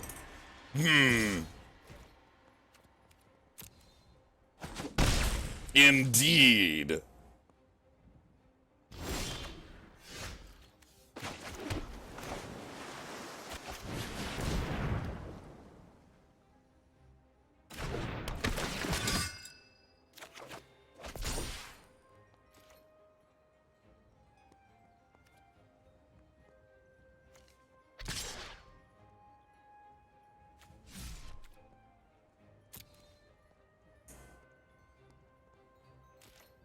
I think on step they killed it.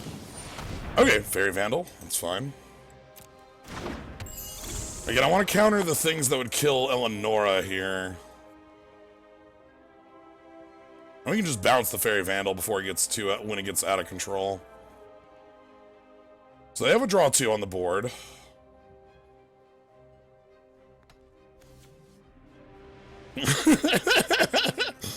Wizard's retort.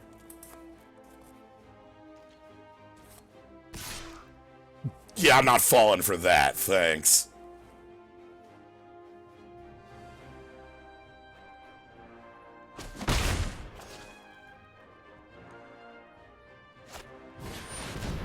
You know what? I just don't think so.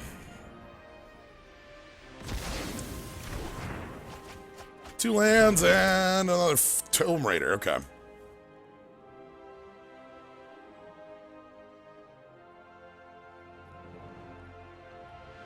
This is 3 to activate?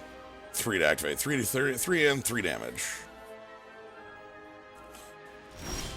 Okay, so Eleanor gets to attack before anything else. Honestly, I probably don't even play any of the cards in my hand.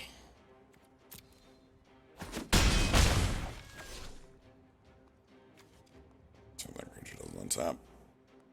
Yeah, I think the cards in my hand are actually better as cards in my hand right now. Drawbridge is nice. Drawbridge is actually pretty nice, though. Yeah, that's actually a legitimate threat. I've changed my mind. That's a legitimate threat. As long as Eleanor has 3 power, can attack through this Queen of Ice. So they can draw 2.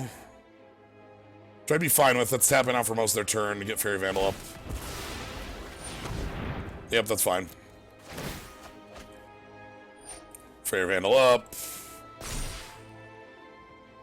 Draw yourself a card. Yep. 3 mana.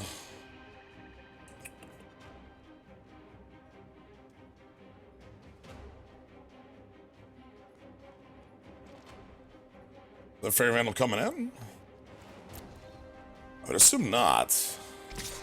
No, it is. Okay, I'll take that. I won't. I'll take 2 here. I'm at 15.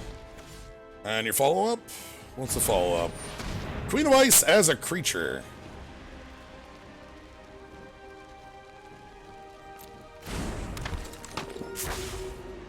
Okay.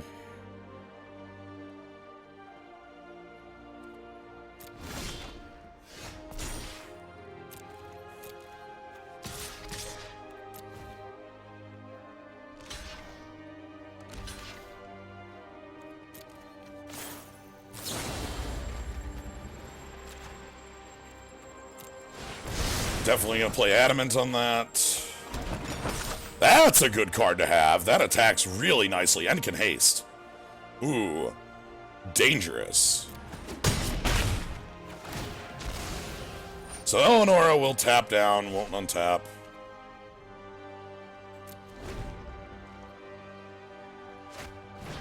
Tome Raider, draw a card. Yep, you get your Fairy Vandal trigger.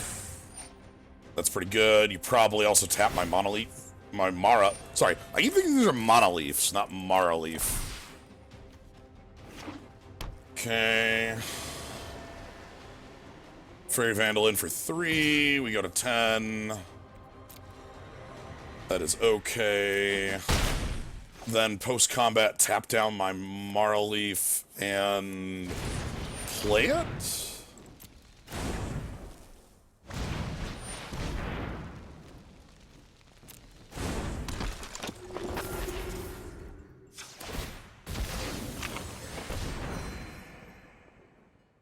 So we still control an artifact.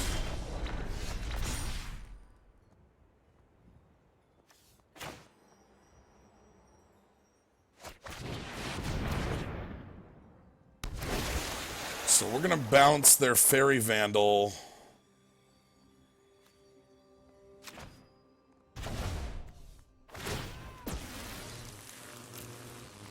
And haste on in. Probably gets the Queen of Ice. No!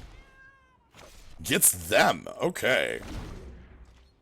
So they're at 3. Any of my creatures connecting, like Eleanor or Moonlit Scavengers connecting is game. They have their own Moonlit Scavengers, but theirs does not have haste. Please bounce. Oh, please. Please. Please. Okay. Fine. Fine, I don't get to live in the dream world. Okay.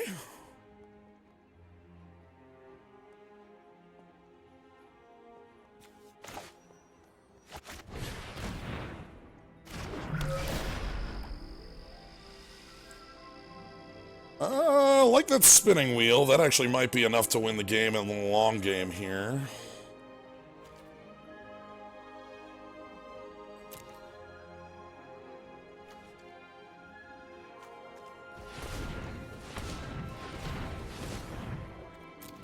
Let's draw 2.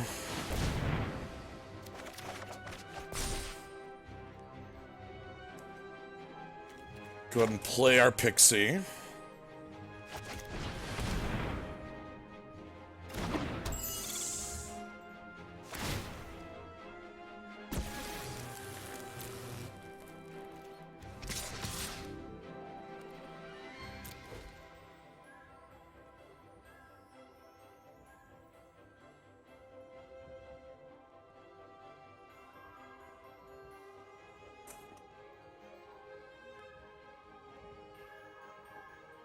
So I feel like they kill my Pixie and then kill Eleanor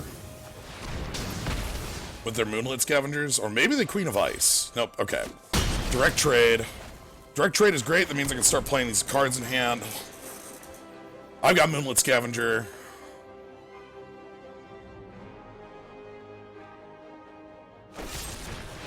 Okay, bacon to a pie. They get some more food on their side. I still have the drawbridge, and that is a threat. Any creature I draw that's 3 power is lethal. Oh boy.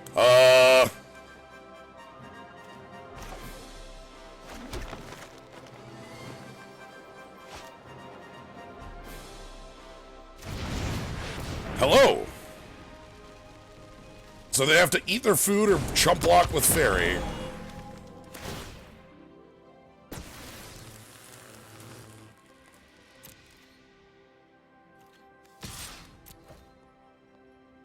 So they can chump block with a Fae, that'll gain them 6 life. Or they can eat the food, and that'll gain them 6 life. Okay, chump block with the Fae. And then we get to play Spinning Wheel, which is really, really powerful here. Because tapping their Queen of Ice is something I really want to be able to do. The Queen of Ice buys them a little bit too much time for me to feel, you know.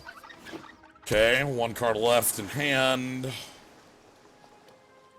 They can't really attack? I guess they can attack with Queen of Ice and then, like, chump with the Tome Raider, but I feel like that's bad. The Abyss is pretty powerful right now. I wouldn't want, like, my opponent to just keep abyssing me.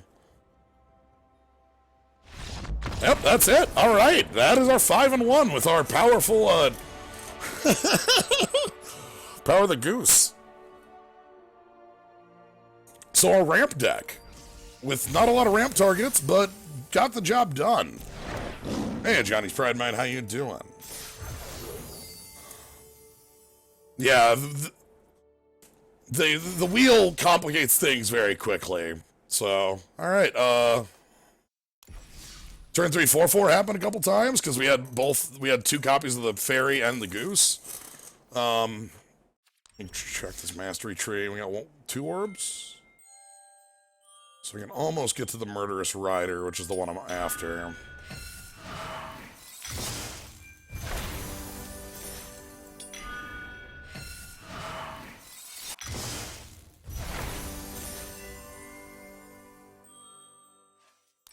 Alright, let's open some packs and call it good. That was a real fun one, though. I feel like that went really well. We had a lot of, like, interesting... I love that we had a fun sideboard plan. Hey, Lyndon, I wish your card was better. You're basically good with a Johnny's Pride Mate, and that's it. That's your one trick. It's a good trick.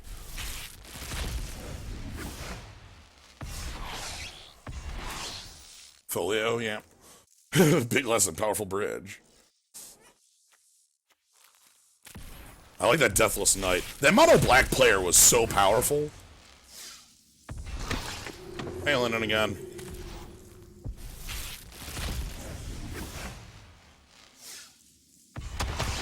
Feyburrow Elder. This thing taps for 1 billion mono. There's some infinites, actually, with this and High Alert.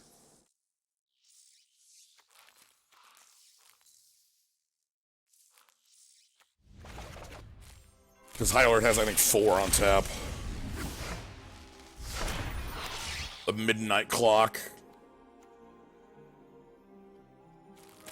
I love the Midnight Clock. It's good flavor. Ah, Castle Limbereth. I do want one of each of those castles. They're all, like, well worth playing. And a Yara. First of Lochthwain.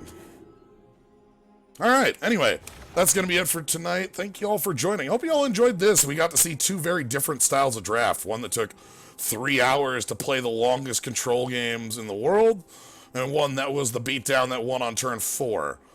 Sometimes they were the same deck. Sometimes we just played a 4-4 on turn 3 and followed it up with a 5-5 on turn 4. I don't know. Anyway, that's going to be it. Thank you all for joining. If you want to catch more of these, you can always follow, see when I go live. Magic streams are generally on the weekends and on Tuesdays, though the weekends get shifted a lot. Wednesday, tomorrow, is Final Fantasy 12 continuing. Thursday's more Sekiro. So if you want to see any of those, you can follow us, see when I go live. If you want to support the stream, you can always subscribe. You get the cool skull, cool slime, you know. But otherwise, if you're just here having a good time, that's all I can ask for. So, alright. Thank you all for joining. Have a good night, everybody.